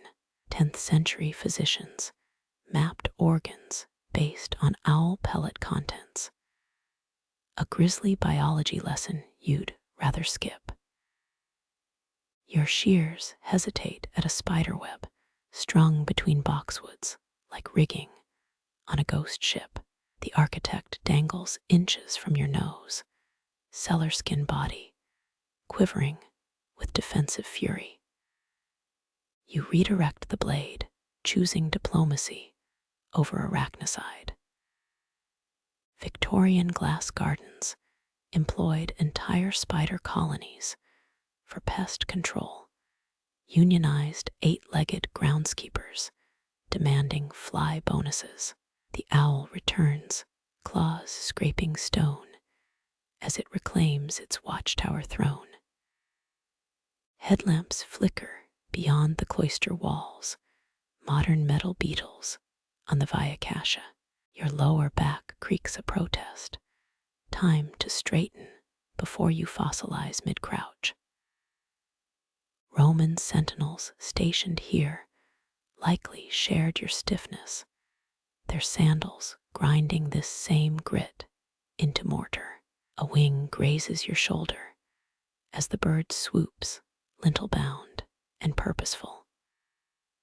Warmth blooms where feathers touched, a phantom brand from night's self-appointed overseer. Inca astronomers read omens in owl flight patterns. Tonight's zigzag path suggests either good harvests or imminent sacrifice. You hedge bets by pruning extra carefully. Eyes adjust to reveal the garden's clandestine shifts. Moon vines climb an inch per hour. Bindweed strangles drowsy daisies. The owl regurgitates another opinion, this one muffled by pigeon down. You count 11 chimes from the village, campanile, each note bending like a tarnished spoon. Dawn's first blush threatens the eastern trellis, pink tendrils undermining night's sovereignty. The guardian gives a parting screech, feathered royalty, abandoning its graveyard shift.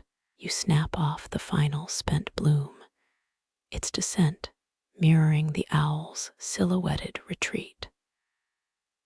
The cloister holds its breath, balanced between predation and peace, between memory and what grows next. Purple clusters whisper against your cheek, their grape-like weight bowing century-old trellis arms. You catch a falling bloom, velvet softness dissolving into pollen dust. Libercia's monastery blueprints show this pergola once held grapes for sacramental wine proof. Even holy men prioritized refreshment over aesthetics. Your shears sink into woody sinew, a crackle like old parchment burning. 19th century gardeners grafted Japanese wisteria onto Roman-era supports, creating this Frankenvine that now threatens masonry. A tendril snakes around your wrist, warm and insistent as a suitor's hand. Easy now, you murmur, untwining chlorophyll fingers. Moonlight reveals stress fractures in the arches, stone vertebrae groaning under floral pressure. The Medici supposedly hung treasonous letters in wisteria pods, their secrets blooming purple each spring. You doubt that's true, but slice carefully regardless. Sap oozes where you cut, translucent beads smelling of forgotten birthdays. Legends claim witches cursed encroaching vines to strangle Florentine palaces. A story that explains this overachieving growth. Historians still argue whether medieval trellises used hemp ropes or captive vines as structural supports.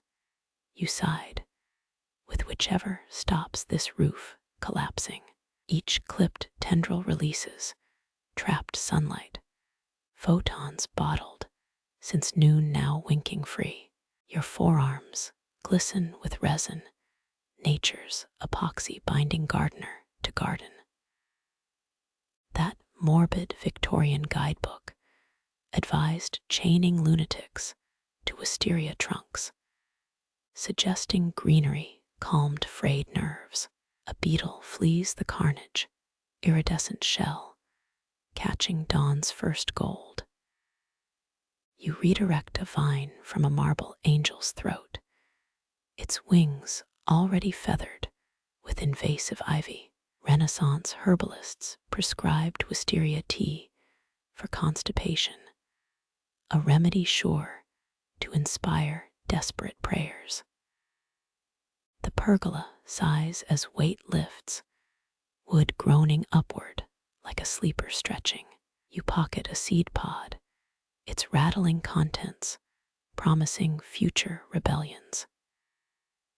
18th century Parisian courtiers wore fresh wisteria blossoms as buttonholes until the perfume gave them migraines. Moon and sun duel overhead, the sky bleeding indigo into tangerine. Your shears bisect a phantom branch, last night's shadow still clinging to the lattice. Monk diaries mention using vine pulp to polish silver chalices. Scrub harder, and you'll replicate their technique. Pollinated fibers tickle your nostrils. You sneeze into a handkerchief, already crusted with loam. Below the trellis, a single white stone glows, likely dropped by some crusader's homesick mare. You leave it undisturbed. Dew baptizes the trimmed vines, their remaining flowers trembling like church bells after matins. 14th century painters ground petals into violet dye, the hue reserved for saints' cloaks. Your bundle of cuttings overflows, a sacrificial offering to the compost gods. Wind riffles the pergola's new crew cut, its architecture visible for the first time in decades. You step back, boots crunching fallen buds. Centipedes flee the sudden sunlight living runes, seeking darker scriptures. The cloister inhales, stone exhales, vines settle into negotiated peace. Your shears freeze midair, blades kissing, but not cutting. The breeze dies mid-whistle, leaving leaf edges perfectly still. Even the fountain's eternal drip song fades, water puddled like liquid mercury in its basin. You lower your tool, metal cooling against your thigh. Crickets pause between notes, the silence so thick it presses against your eardrums. 4th century monks believed midnight stillness revealed divine truth. You half expect the Virgin Mary to clip box hedges beside you. The constellations float, doubled now starry originals, and their watery twins below. A carp breaks the illusion, its ripple distorting Orion's belt into celestial mush. Renaissance engineers designed these basins as astronomical maps, but likely never imagined koi as constellation wreckers. Your boot sole grinds a pebble, the sound absurdly loud. Bats hang like broken umbrellas in the cypress, their radar systems idling. 17 years ago, a groundskeeper swore he saw Nero's ghost organizing pebbles into lewd mosaics. The prior still won't discuss it. Dew crystallizes on your gloves, each droplet capturing a microcosm of stars. You become hyper-aware of blinking, your eyelids crashing like portcullises. That Byzantine manuscript described breathless hours when time itself naps. Maybe you're living in its margin notes.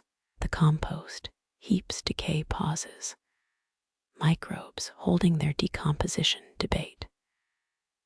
You smell your own rosemary-scented sweat, suddenly self-conscious under the garden's watch. Historians still argue whether cloister layouts channeled sacred silence or simply trapped bad odors tonight. It's definitely the former. A falling petal floats rather than falls, levitating on air thicker than monastery honey. You resist the urge to wave it along, ancient grudges worn against meddling with suspended moments. Crusaders supposedly hauled back enchanted desert sands that defied gravity. Your apron pouch feels conspicuously heavy. Muscles protest as you kneel, joints crackling like a bread crust breaking. The fountain's central statue, a weather-worn angel, holds its pitcher at a teetering angle. 18th century restorers cemented it crooked after too much sacramental wine. The prior called it God's inside joke. Moonlight bleaches color from the world, leaving a charcoal sketch of your domain. Your shadow stretches unnaturally long, a Giacometti figure pruning phantom plants. Medieval illuminators used crushed lapis lazuli for night skies. You'd trade your shears for that blue right now. 3 fireflies misread the memo, their green pulses mocking the freeze frame. You count heartbeats until movement resumes, reaching 7 before a nightjar's shriek jumpstarts reality. Wind rushes back with teenager enthusiasm, tousling ivy and dignity alike. The fountain gurgles its apology, water dancing over mossy tears. You exhale a breath held since beginning, time-scented relief fogging the cool air. Crickets relaunch their symphony, this movement more allegro than lento. Bats Bats unfold leathery wings, commuters late for their mosquito buffet. Even the statues seem to shift stance, subtle as popes rearranging vestments. You pocket a star-reflecting pebble, its surface still humming with paused time. The compost heap belches ethanol-scented steam, microbial happy hour back in session.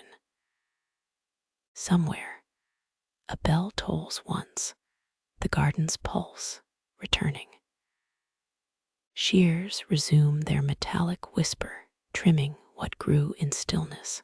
You work faster now, harvesting this brief return of normalcy. Tomorrow's dawn will erase tonight's pause, but your bones will remember.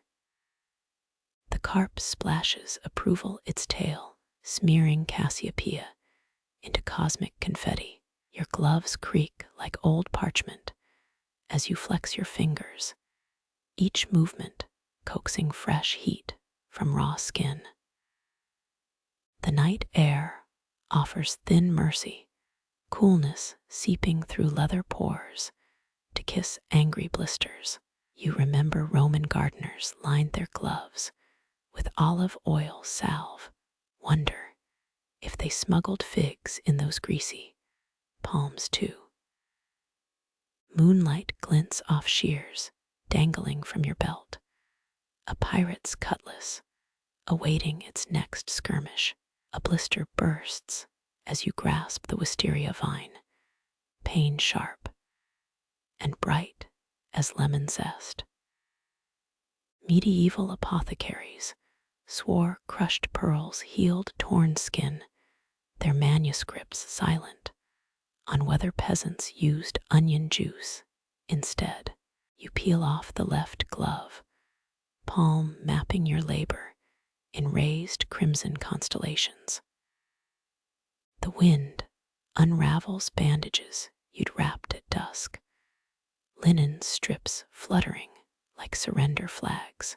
Historians still argue whether monastic herb gardens prioritized healing salves or altar wine ingredients.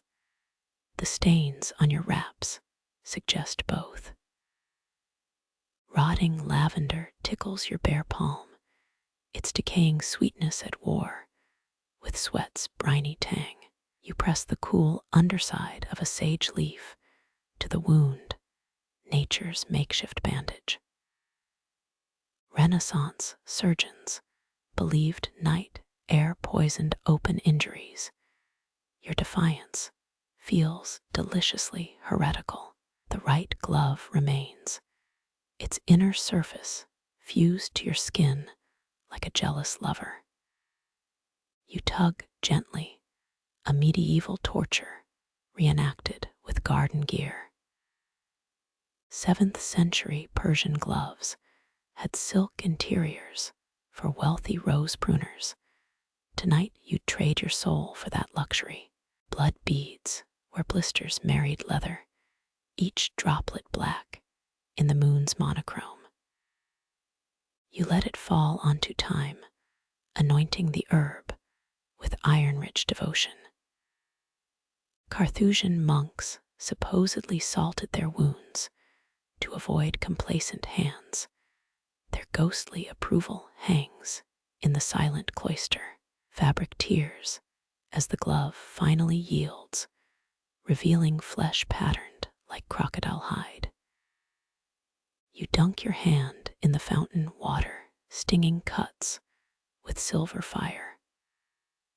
A carp noses your submerged fingers, its mouth brushing raw skin in curious communion. Stone steps bite through your trousers as you sit, exhaustion weighting your bones like wet clay. Your hands hover above water, pale starfish trembling in the dark. Victorian gardeners soaked blisters in manure tea. Tonight's compromise of fountain water feels downright aristocratic. The fountain's angel watches your suffering, its chipped smirk suddenly relatable. You mimic its pitcher tilt pose, water dribbling from your cupped hand onto ivy. Crusaders wore chainmail gloves for battle, a fact no Rosarian ever found helpful. Blisters puff into new topography, ridges and valleys, mapping hours of misplaced devotion. You press thumbs into the least angry one, pain flaring sweet and pure. Some Edo period gardeners cultivated calluses as badges of honor. Yours just scream amateur night shift. Dew collects in your abandoned glove, transforming it into a miniature swamp. You consider using rosemary oil from your kit, then recall it's 80% cheaper olive oil anyway. 19th century plant. Hunters risked gangrene for rare specimens. You're out here maiming yourself for overgrown boxwoods. The nightjar's cry startles as you pry blistered fingers around fresh-cut bay branches, muscles rebelling like overstrung puppets. Twigs snag tender skin, each tug a whispered lecture on hubris. Pre-Incan earth priests bloodied their hands, tilling sacred soil. Your crimson fingerprints feel equally holy. Your palms scream when grasping shears again, the handles wood grain imprinting on raw flesh. Each snip becomes a counted breath, in through the nose, out through gritted teeth. Ottomans believed pain purified the body for prayer. Your version involves less incense and more swearing. A blister's thin roof gives way, fluid warming your wrist like counterfeit mercy. You catch your reflection in the fountain, a grimacing gardener wearing moonlight like a threadbare cloak. Byzantine manuscripts depicted saintly hands radiant with holy burns. Yours just look like you fist-fought a rosebush. Pebbles hitch rides in your glove linings, their shapes branding new discomforts onto abused skin. You shake them out, a mini Stonehenge clattering onto the path. Tudor gardeners blamed blisters on mischievous earth spirits, a theory that holds up around the third hour of pruning. The compost mound exhales warmth as you bury spoiled bandages, steam curling like ghostly fingers. Your palms throb in sync with distant owl hoots, nature's metronome, keeping misery's tempo. Renaissance medics used maggots to clean wounds. You'll stick to soap and irrational hope. Starlight outlines your hands, devastation, every crease and welt rendered in stark relief. You fish the rosemary oil from your kit, its label's cursive lies gleaming in the dark. Mughal emperors prized gardeners with hands tougher than tiger's paws. Tonight you're more house cat than apex predator. The oil burns going on, a forest fire contained to your epidermis. You blow on slick fingers, mimicking some long-dead nun's forgotten healing ritual. Archaeologists found Bronze Age salve recipes using moldy bread, penicillin's ancestors judging your half-assed first aid. Gloves reclaim their territory, leather hissing against treated wounds. You flex twice, testing the limits, pain blunted to a dull roar. Knights Templar wore gloves to hide leprosy. Your fashion statement screams bad life choices instead. Shears feel alien now, handles slippery with oil and stubbornness. You readjust your grip, blade catching, moonlight mid-twist. Edo period woodcuts show gardeners smiling through bloody hand wraps. Proof historical propaganda predates Instagram filters. The garden offers no reprieve. Vines still need cutting. Hedges demand shaping. You resume pruning with military precision, each movement calculated to minimize palm contact. Napoleonic soldiers sewed calluses with needle and thread. A party trick you're morbidly tempted to try. Blisters eventually numb your hands, now distant cousins borrowed for the evening. You shear through bay leaves mechanically, clippings piling up like botanical casualties. Victorian mental asylums prescribed gardening as calming therapy. Their ghosts cackle as you maim yourself towards mindfulness. One glove splits at the seam, a grinning mouth, vomiting lint and ambition. You ignore it. The garden cares little for intact workwear. Aztec healers used ant jaws to suture wounds, a fact that makes your old palms seem luxurious. Hours condense into the shears rhythm: open, snip, release, repeat. Your hands transcend pain into something automated, clockwork joints, fueled by time-scented resolve. Monks transcribed scriptures until their fingers curled like dead roots. You wonder if they too faked wellness for piety's sake. Dawn's first blush stains the compost heap pink, your signal to abandon this hand massacre. You dunk gloves in the fountain, water swirling with blood and oil rainbows. They'll stiffen by tomorrow's shift, crusty companions awaiting fresh indignities. The garden gate creaks as you lean against it, palms splayed on weathered iron, cold metal kisses, open blisters, a parting gift from your stone-cold lover. Merovingian queens soaked their hands in ass's milk. You've got well water and regret. Morning birds heckle your retreat, their songs sharpening as the sky pales. You cradle ruined hands to your chest, a living reliquary of tonight's devotion. Docs will recommend rest and antiseptics tomorrow for now. You let the dawn gild your wounds. Moonlight exposes the clematis crime scene, vines throttling the pergola like botanical boa constrictors. Each woody coil defies the structure's geometry, nature mocking human notions of order. Roman estates used pergolas to showcase grapevines, though theirs likely obeyed pruning schedules better than this mess.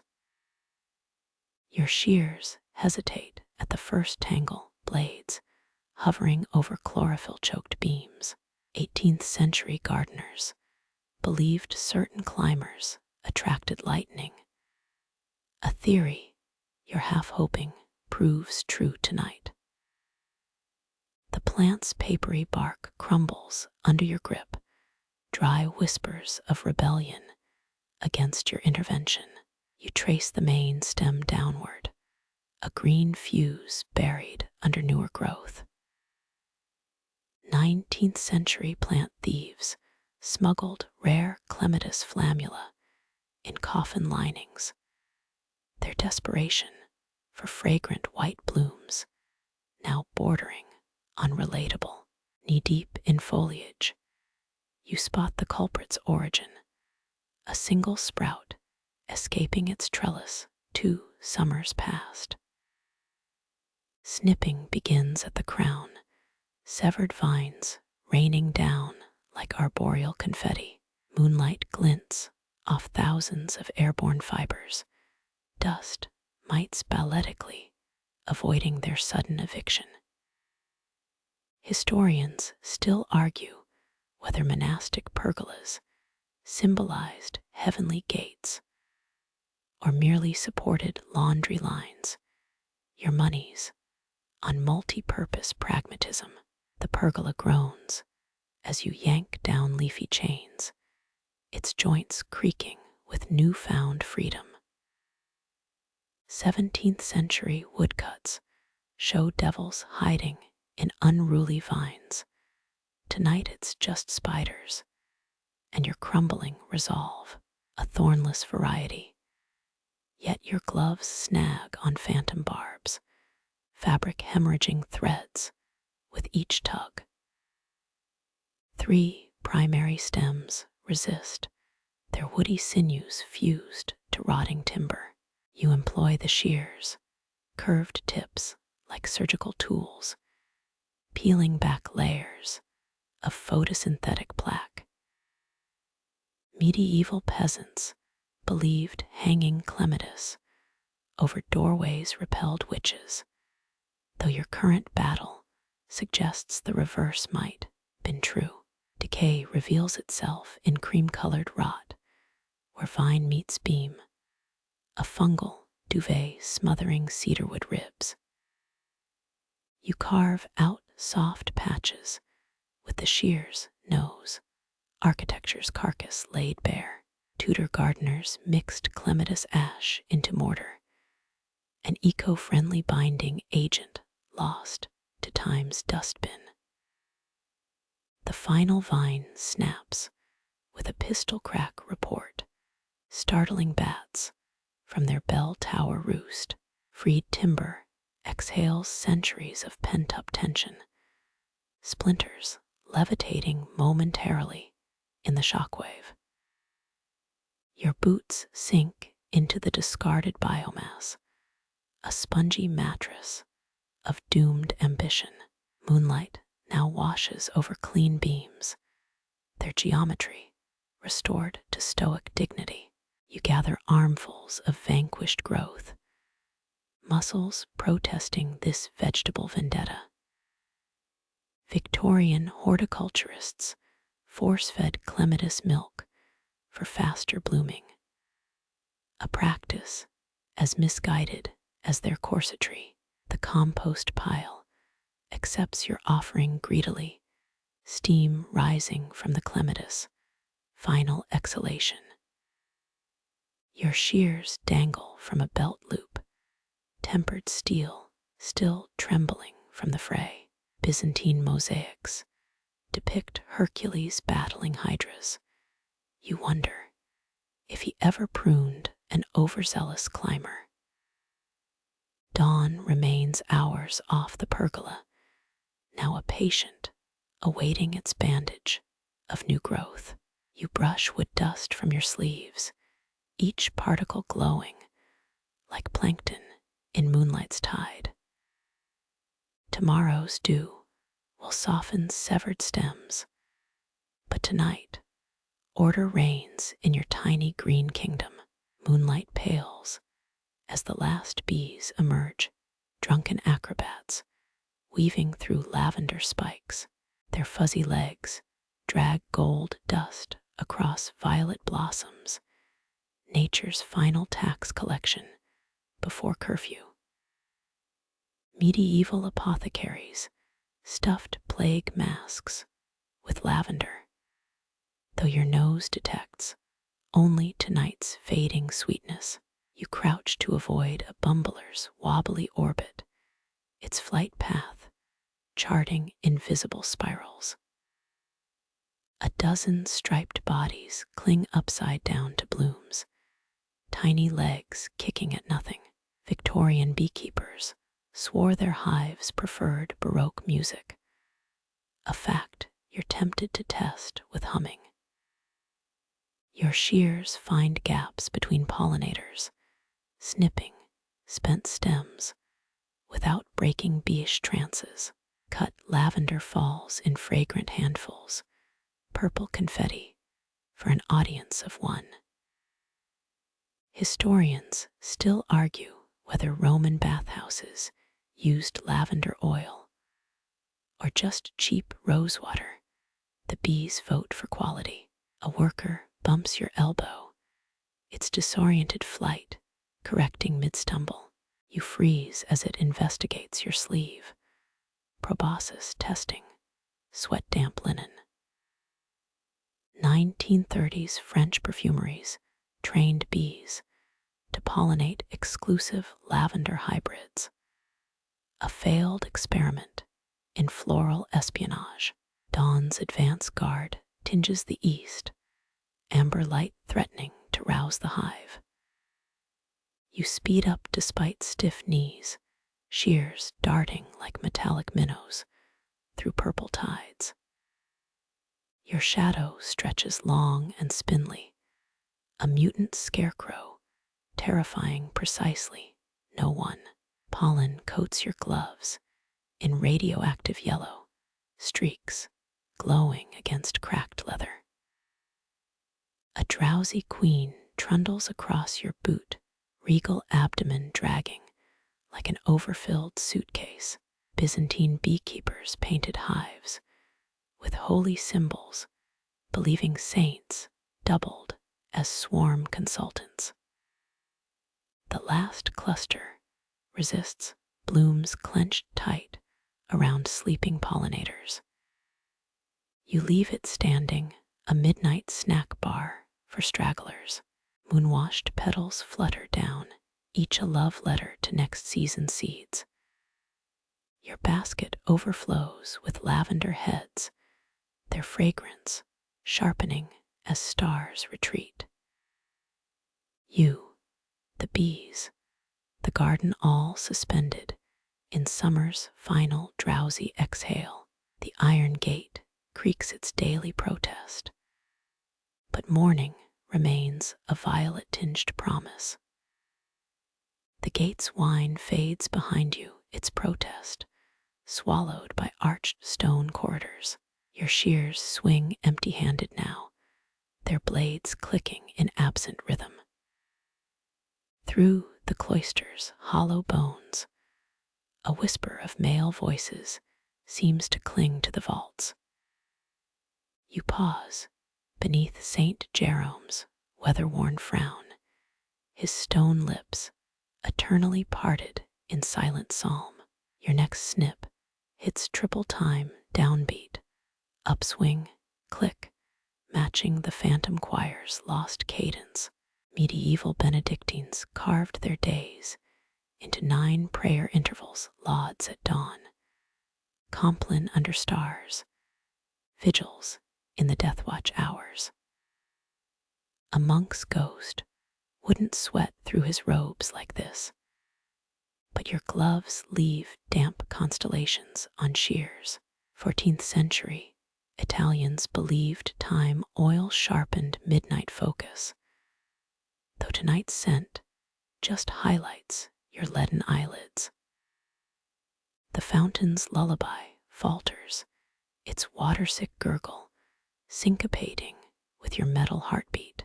Your blade grazes a rosemary spire, releasing camphor-sharp notes into the choirless dark. Historians still argue whether these herb beds amplified chants or just masked foot stink. You side with acoustics. The air feels heavy with unsung magnificats. 3 snips fracture the quiet, a green-stemmed staccato answered by wingbeats above. Bats stitch shadows between columns, their echolocation painting the ceiling in sound waves. A 1923 treatise claimed monastic gardens hosted bat colonies to control chafers. But tonight's squadron seems purely recreational. You deadhead sagging marigolds, their saffron heads dropping like censer ash. Each petal spins downward, swaying to Gregorian rhythms only the lichen remembers. The compost pile grows, a fragrant midden where clippings become next year's hymns. Wind sneaks through arrow slits, a breathy tenor, harmonizing with your exhalations. Your right glove splits at the pinky skin meeting Rosemary's pine needle teeth. Cistercian stonemasons hid musical notation in floor tiles, their melody erased by 7 centuries of souls. The basket handle bites your palm, its wicker grooves mapping fatigue lines.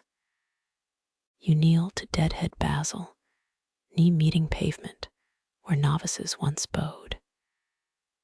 Your shears click faster now, a desperate vivace against dawn's approaching allegro. Goldenrod pollen dusts the virgin's toes, a gilded offering she never requested. 19th century restorers painted her robe ultramarine, faded now to the color of shallow seas. You pluck a cricket from her outstretched hand, its hind leg kicking protest into the void. East-facing arches blush, first light threatening to dissolve the nocturne. Your final cuts are reckless chords of lavender and rue falling in jagged bursts. The phantom choir fades with your rhythm, their last amen smudged by birdsong. Blistered fingers uncurl, releasing shears into the dew-damp basket. You press palms to cool stone, absorbing residual vespers from the cloister's marrow. The gate creaks its matins warning as shadows retreat into day's blunt embrace. The bench's marble bites through worn trousers, a medieval chill preserved in veined stone. Jasmine tendrils brush your neck like skeletal fingers, their night-blooming perfume dulled by approaching dawn. You flex blistered hands, palms mapping the basket's wicker imprint in vivid relief. 16 generations of monks napped here, if you can call 3-inch slabs napping. Your elbow knocks loose mortar from the armrest, powdered prayers sifting to flagstones below. Florentine restorers in 1892 added these benches, replacing original wooden ones devoured by termites and time. A sparrow lands on your basket rim, tilting its head at the herb pile. You toss a rosemary sprig. The bird eyes it with the disdain of a Roman gourmet. Night's work lies before you, lemon verbena for drying, mint cuttings for ointments, rogue ivy for burning. Your spine molds to the bench's curvature, a feat of Gothic ergonomics. Cold seeps upward, recalling tales of novices falling asleep here and waking with humpbacks. Historians still debate whether Saint Benedict's rule actually banned cushions or just discouraged excessive softness. You vote for option 2. Your tailbone demands it. Mist rises from the fountain, ghostly tendrils caressing your ankles. The water clock's broken, its bronze dolphin silenced, since Napoleon's looters passed through. A 14th century prior allegedly hid gemstones in these bench cavities. Your probing fingers find only spider eggs. Dew soaks into your collar, nature's icy fingers down your spine. You peel off gloves. The left one sheds its pinky tip like a molting lizard. Morning's first heatwave shimmers over the compost mound, transforming rotting greens into a mirage oasis. 3 bells toll, their bronze groan vibrating in your molar fillings.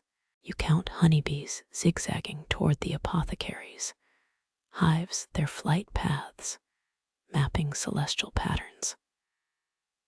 A 1913 horticulture journal claimed bees here produce psychoactive honey. Locals whisper about visions after cloister tea parties. Your boot taps the basket, launching a ladybug into spiraling panic.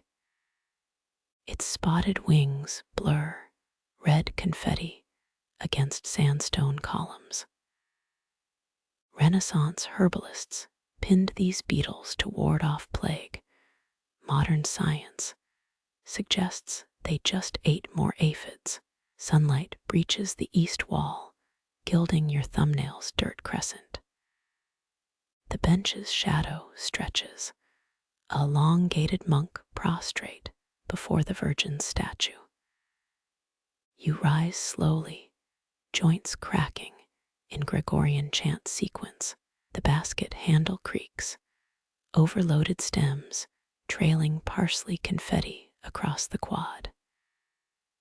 Behind you, the bench exhales fog, where warmth meets cold stone.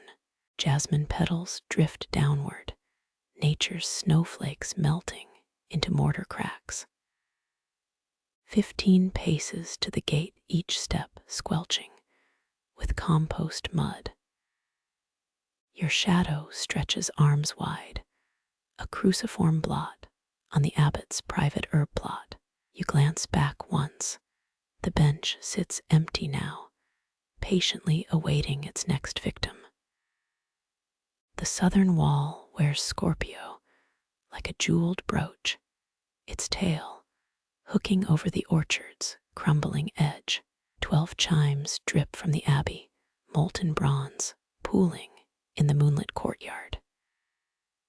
You track the constellations rise.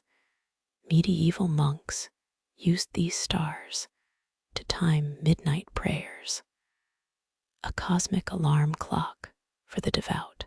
Your shears catch starlight, transforming into liquid silver in your grip. A ripe fig plops into the herb bed, its burst echoing louder than Vespers bells. You half expect scorpions to rain down, since the zodiac myth claims Orion's killer still lurks overhead.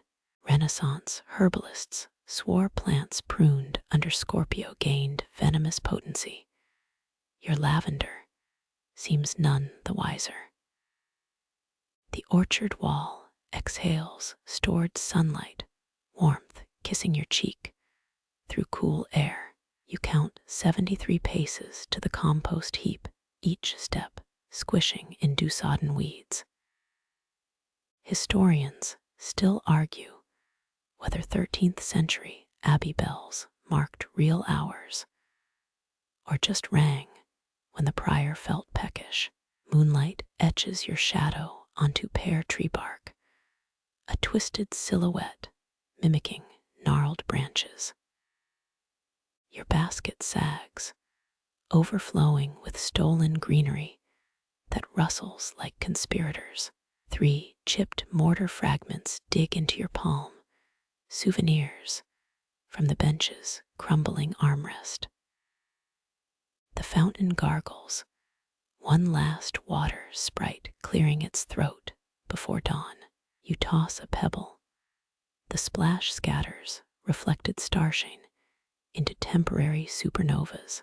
Nightingales improvise a dirge from the bell tower, their trills clashing with the abbey's iron clangs.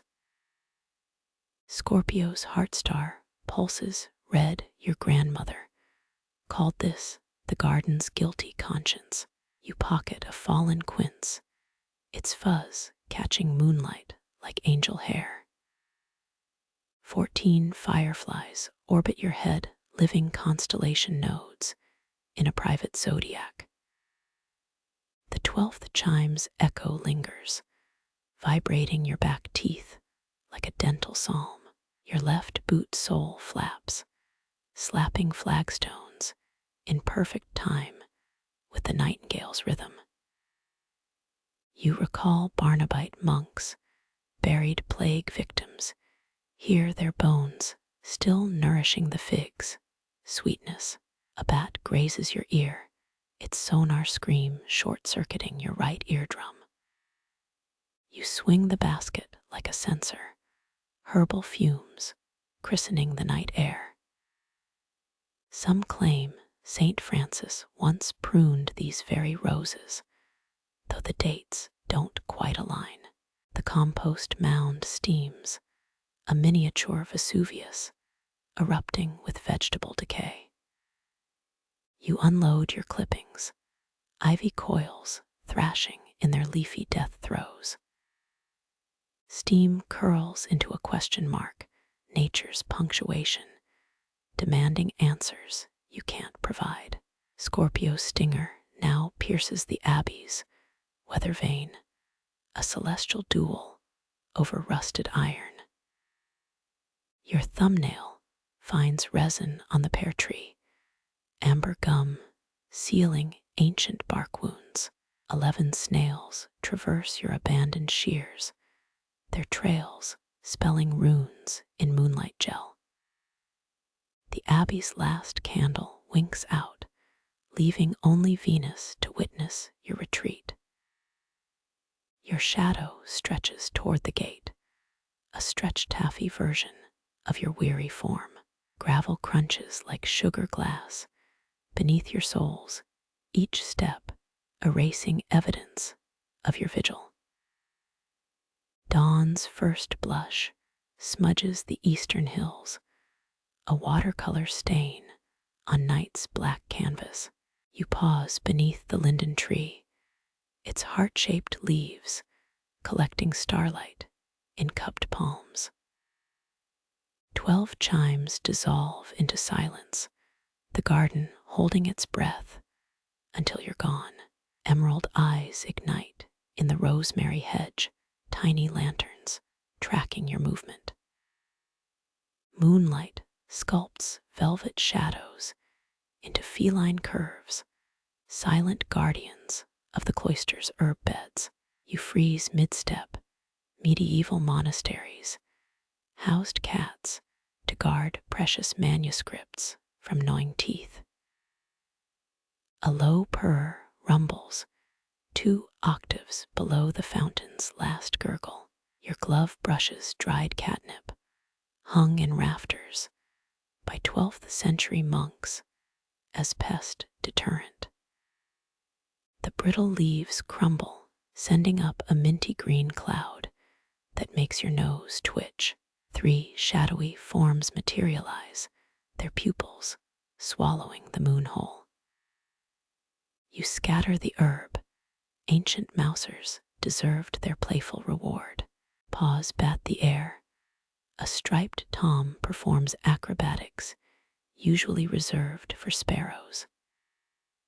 Historians still argue whether cloister cats earned titles like Sir Whiskers, or simply worked for scraps. A calico pounces on nothing, its tail forming the heresy sign against invisible demons. Leather gloves barely dampen claws piercing your knee, 9 needled affirmations of their gratitude. The abbey's last bell tolls, its vibrations stirring moths in the lavender. Cats freeze mid-romp, ears swiveling toward the orchard like furry satellite dishes. 16 fireflies blink in unison, a silent alarm only felines decipher. Your abandoned shears grow paws of shadow, metal jaws, yawning in a silver stretch. 1 cat drags your pruning rag into the moon-washed time, consecrating it as royal banner. You recall crusaders brought catnip seeds back, though whether for pests or pleasure remains disputed. A kitten gnaws monkshood roots, centuries-old records warn of hallucinating felines in the chapter house.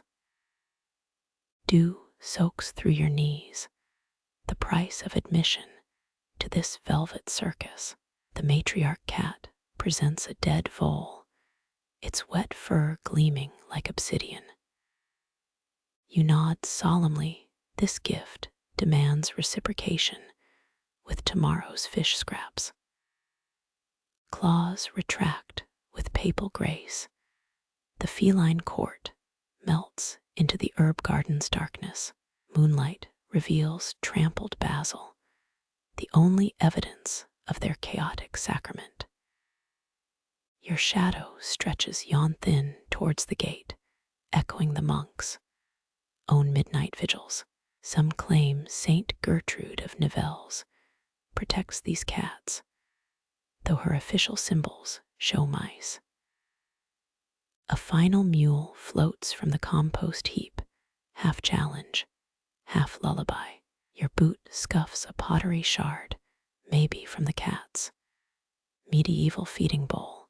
The night air tastes of crushed mint and distant rain, a promise of morning's approach. Emerald eyes blink once from the rosemary, farewell nods from the garden's true keepers. Your path curves toward the north wall, where moonlight dares not linger. The air thickens, scent shifting from herb sharpness to something cloying and secretive. Crushed rose petals stick to your soles, waxy despite midnight's dampness.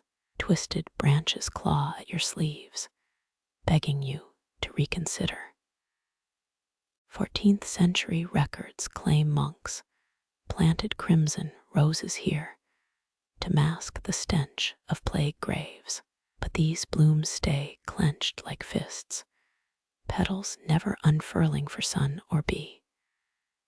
Your shears tremble as you pass, steel humming with unnatural resonance. A thorn draws blood without touching skin, 3 droplets beating on your wrist. Legends whisper of a novice who pruned this bower in 1523, found next dawn petrified mid-snip. Modern botanists mutter about soil toxins, maybe lead from old paint flakes, yet no one explains why cross-shaped thorns only grow here, or why cameras fail near the trellis. You kick aside a pottery fragment, its glaze still slick after 500 years. The ground feels spongy, as though roots breathe beneath your boots. A breeze loops your neck, carrying voices too crisp for wind. 36 roses quiver in unison, their buds glowing faintly green. Historians still argue whether the Black Death victims lie beneath, or older bones from pagan times. Your glove brushes a leaf, frost forms instantly along its veins. The monkshood variety here matches poison used in Renaissance assassinations, but that's probably coincidence. One stem snaps underfoot. The sound echoes 3 times. Nightingales avoid this corner, their songs dying mid-note if they stray too close. You step back, crushing a moth that shouldn't exist this late in autumn. Its wings bear symbols matching frescoes in the sealed crypt. Your shadow stretches toward the bower, reaching, while the rest of you retreats. 12 chimes sound from the abbey, each note flattening as it hits the rose wall. The air tastes of forgotten names, the metallic tang of blood, long dried. You leave faster than planned, twice glancing back at blooms that twitch without wind.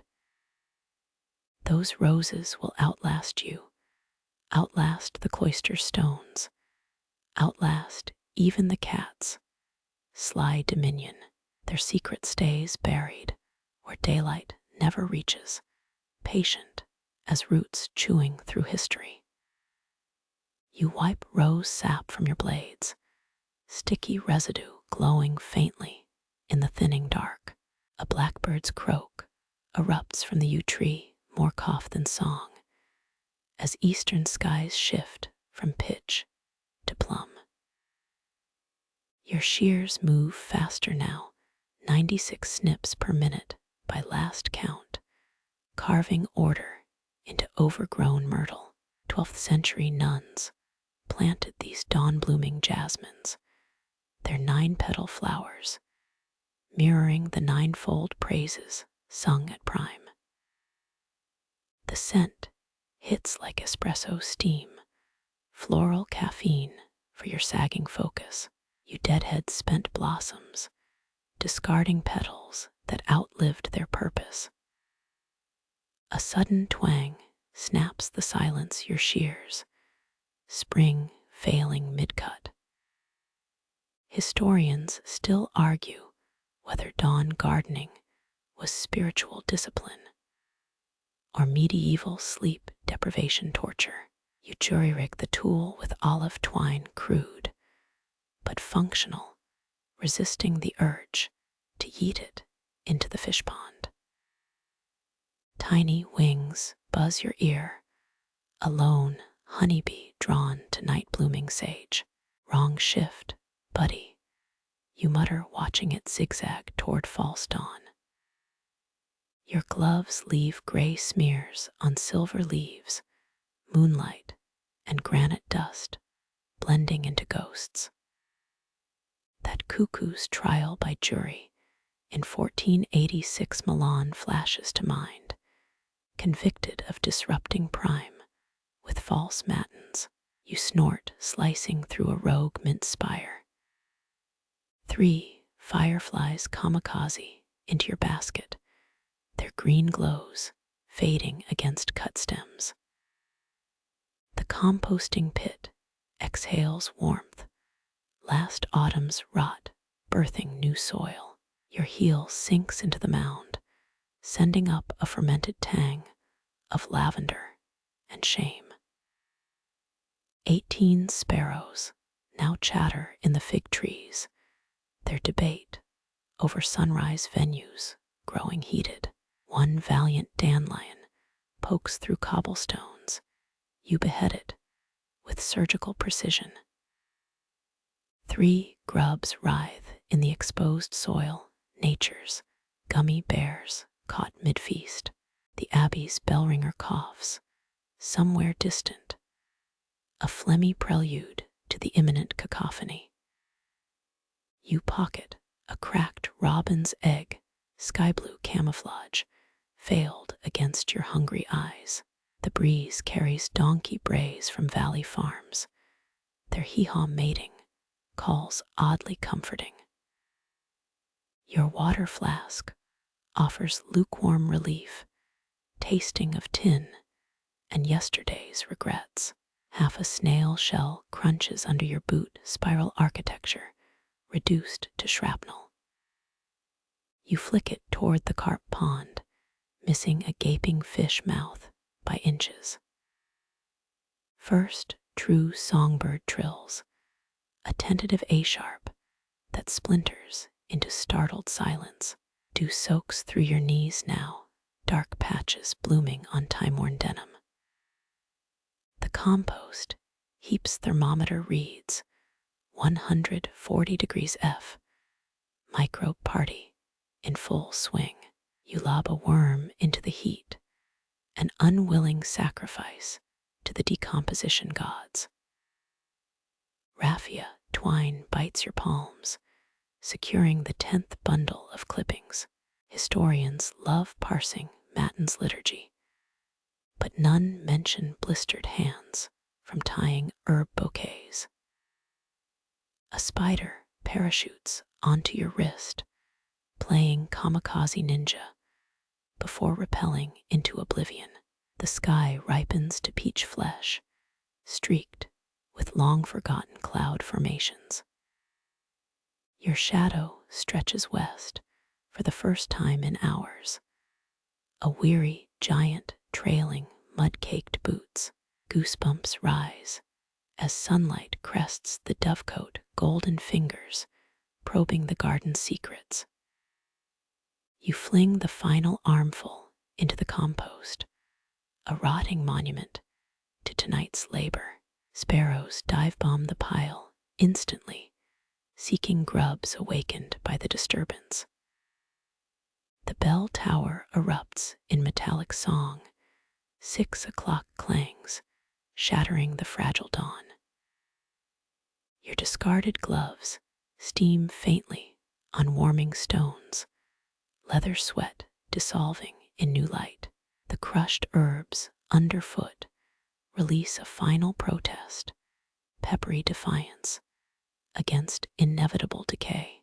A single ladybug traverses your shears, red armor gleaming like papal vestments. You exit through the squeaking gate, hinges crying louder than the awakening starlings. The garden exhales behind you, its temporary order already unraveling at the edges. Milky resin wells from the fig's fresh wound, translucent beads catching the paling stars. You press a thumb to the ooze, thick and stubborn as toothpaste squeezed backward. The tree's latex clings to your skin, a medieval bandage hardening in the pre-dawn chill. Byzantine monks once used this sap for sealing manuscripts, their illuminated letters glued with tree blood. Your apron stains tell the same story, white smears charting years of midnight pruning. The cut weeps faster now, nature's capillaries surrendering their viscous secrets. A drowsy hornet investigates your glove, its buzz frayed at the edges. Not today, flying raisin, you whisper, flicking it toward the hedge. Dawn's first blush creeps up the bell tower, pink light licking at gargoyle underbellies. Historians still argue whether Roman fresco restorers added fig milk to their plaster, or just bad goat cheese. You smear sap across a chip in your blade, temporary armor against the coming rust. 3 drops land on a spider web, transforming dew into sticky chandeliers. The scent hits green and astringent, like a lawnmower's revenge on fresh clover. Your shears find another crooked branch, thwunk, sending sap rivulets down gnarled bark. Night shifts in its grave, stars dissolving as songbirds warm their vocals. Ever heard of Catherine de Medici's fig sap lip rouge? Renaissance poisoners envied its undetectable bitter aftertaste. You wipe your hands on a thyme patch, leaving silver streaks among the purple blooms. A bullfrog croaks from the rain barrel, its rumble echoing through hollow bricks. You thumb the fig's scar, now sealed tighter than a miser's purse. 5 finches bicker over the sap-glazed web, pecking at immobilized gnats. Your canteen's last gulp washes away resin's bitterness, water, and tree blood swirling into nothing. The compost thermometer ticks, degrees F and climbing. You toss a sap-crusted rag into the flames, watching smoke curl like question marks. Morning shifts, the wind, carrying charcoal, sent from the village's waking bakeries. Your shadow shortens against the pergola, a squat companion dragging shears through dust. The garden's saps and juices mingle underfoot, anointing cracked leather soles. One final nick on the fig's lowest bough, a controlled bleed to ease tomorrow's growth. Milky tears slow to a drip. The trees protest, fading with the night. You step back, squinting at your work, as sparrows christen the fresh cuts with droppings. Dawn won't wait. The Beltor's shadow retreats, its stone fingers loosening their grip on the cloister.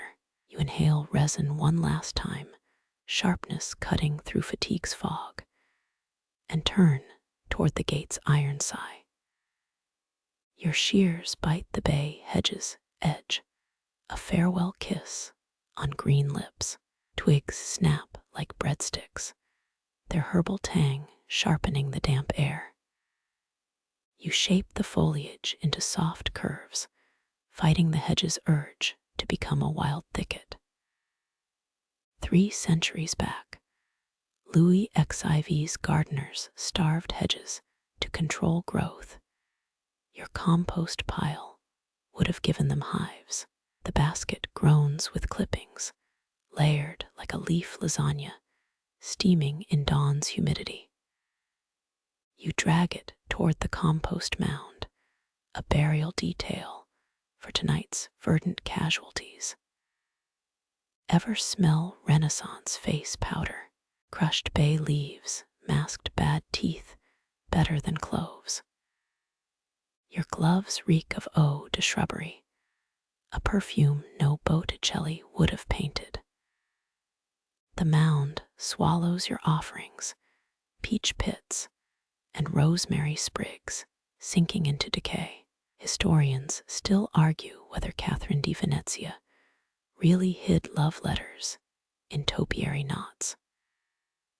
Your shears dent the soil, leaving Surgeon General scars in the gravel path. Beetles flee your approach, their armor clattering like dropped cutlery. Mist rises from the heap-warm exhalations of rot and renewal. You toss bay branches onto the pile, their oils perfuming the steam. A mushroom cap erupts through coffee grounds, ochre and suspicious as a royal spy. That bell tower chimes 6, except it's actually 5:47. Monastic timekeeping runs on divine tardiness. Your boots squelch in compost tea, nature's kombucha, brewing under cellulose layers. Medieval peasants thought hedge clippings warded off witches, yet burned them anyway for good measure. You pat the mound's flank, damp heat seeping through your sleeve. Nightshade berries glow in the debris, tiny lanterns warning of sweet poison. A blackbird lands on your basket rim, judging your pruning choices.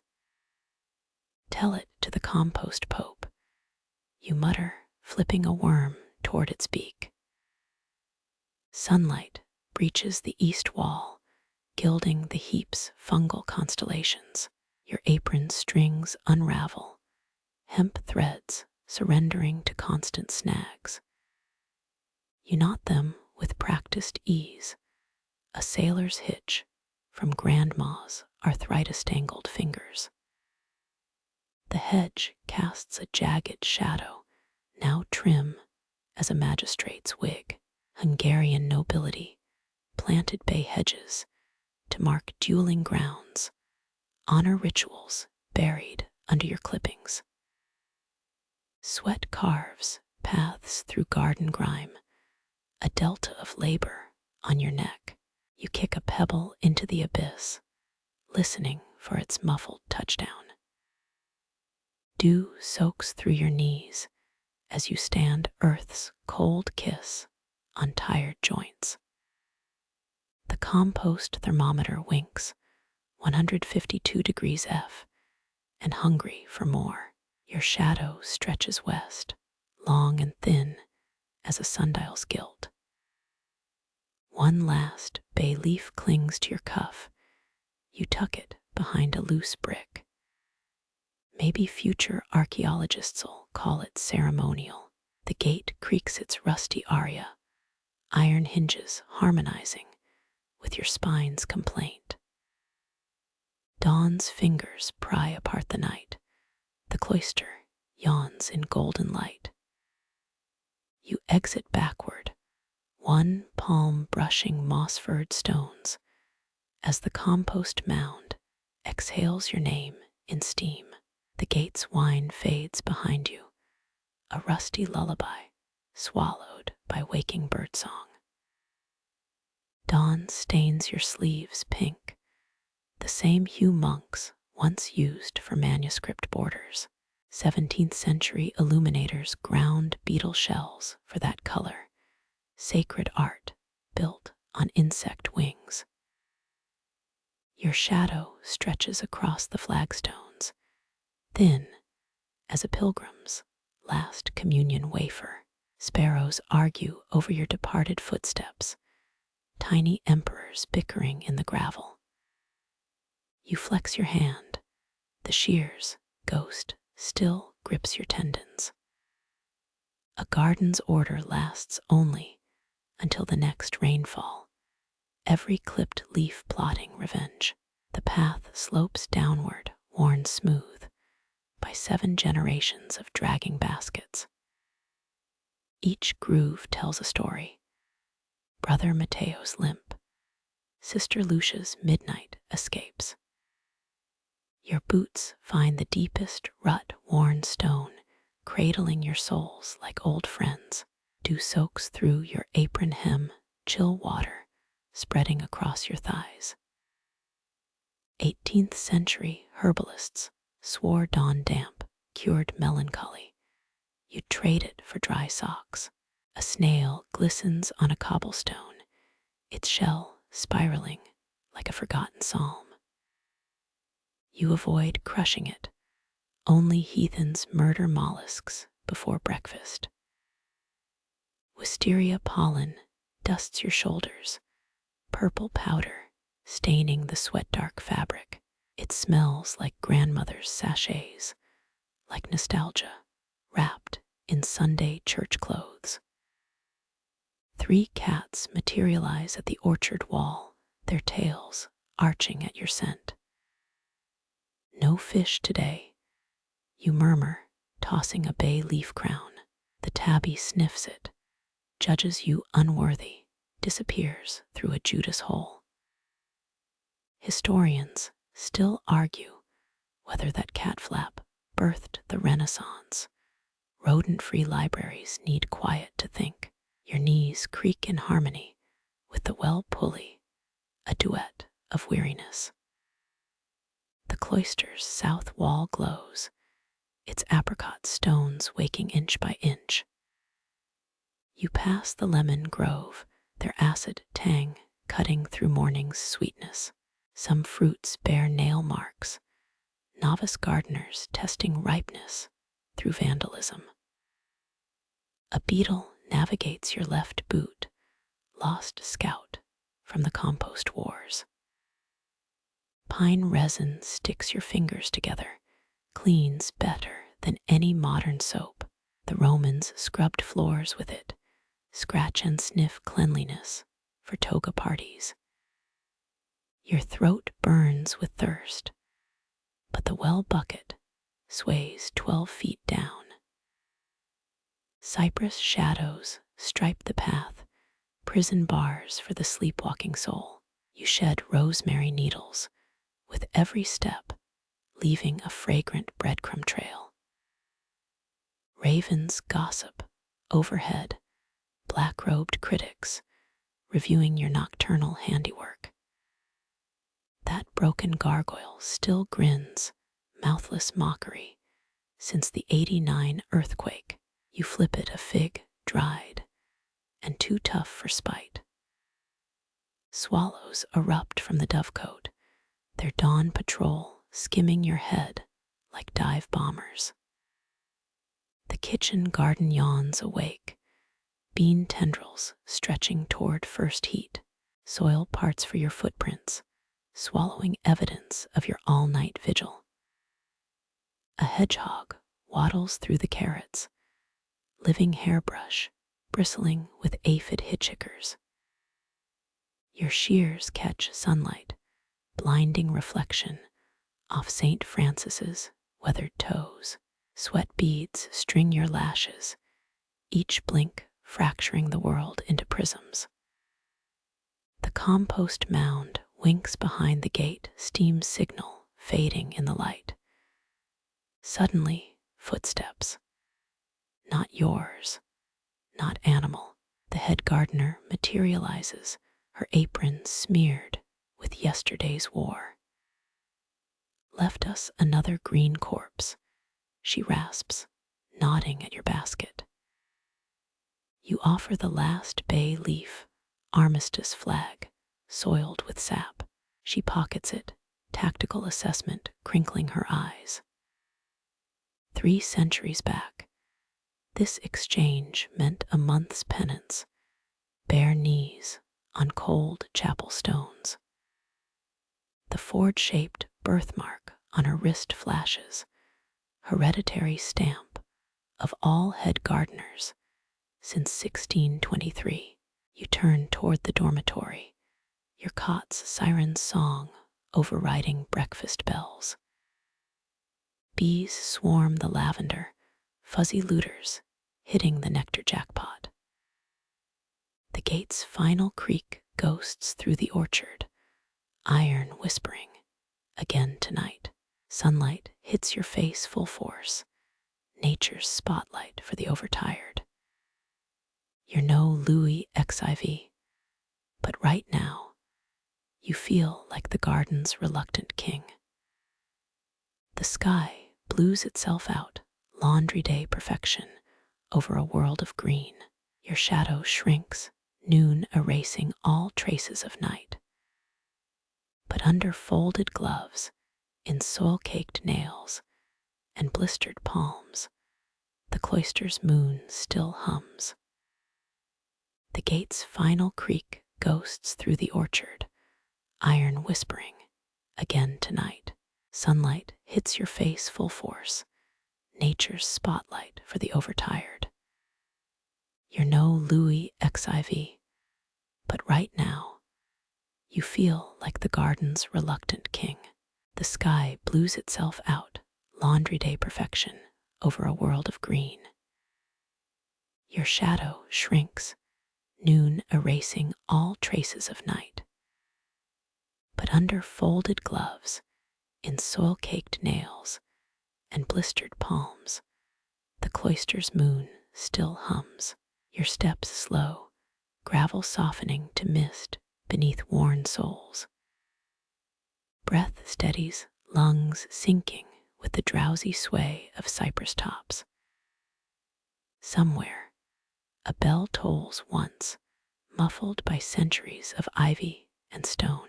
Eyelids grow heavy, each blink longer than the last. The garden's chorus dims, sparrows yielding to bees' drowsy hymn. You sink onto a sun-warmed bench, wood grain cradling your spine like a lullaby. Soil clings to your skin, quiet testament to hours coaxing life from dust. Fingers uncurl, palm lines etched with rosemary and dew. Wind tousles the lavender, its fragrance settling over you like a whispered blessing. The world narrows to sunlight on closed lids, to the distant chuckle of water. Sleep rises, a tide of shadows gentle as pruned stems falling. Dawn's labor fades, body and earth breathing as one at last.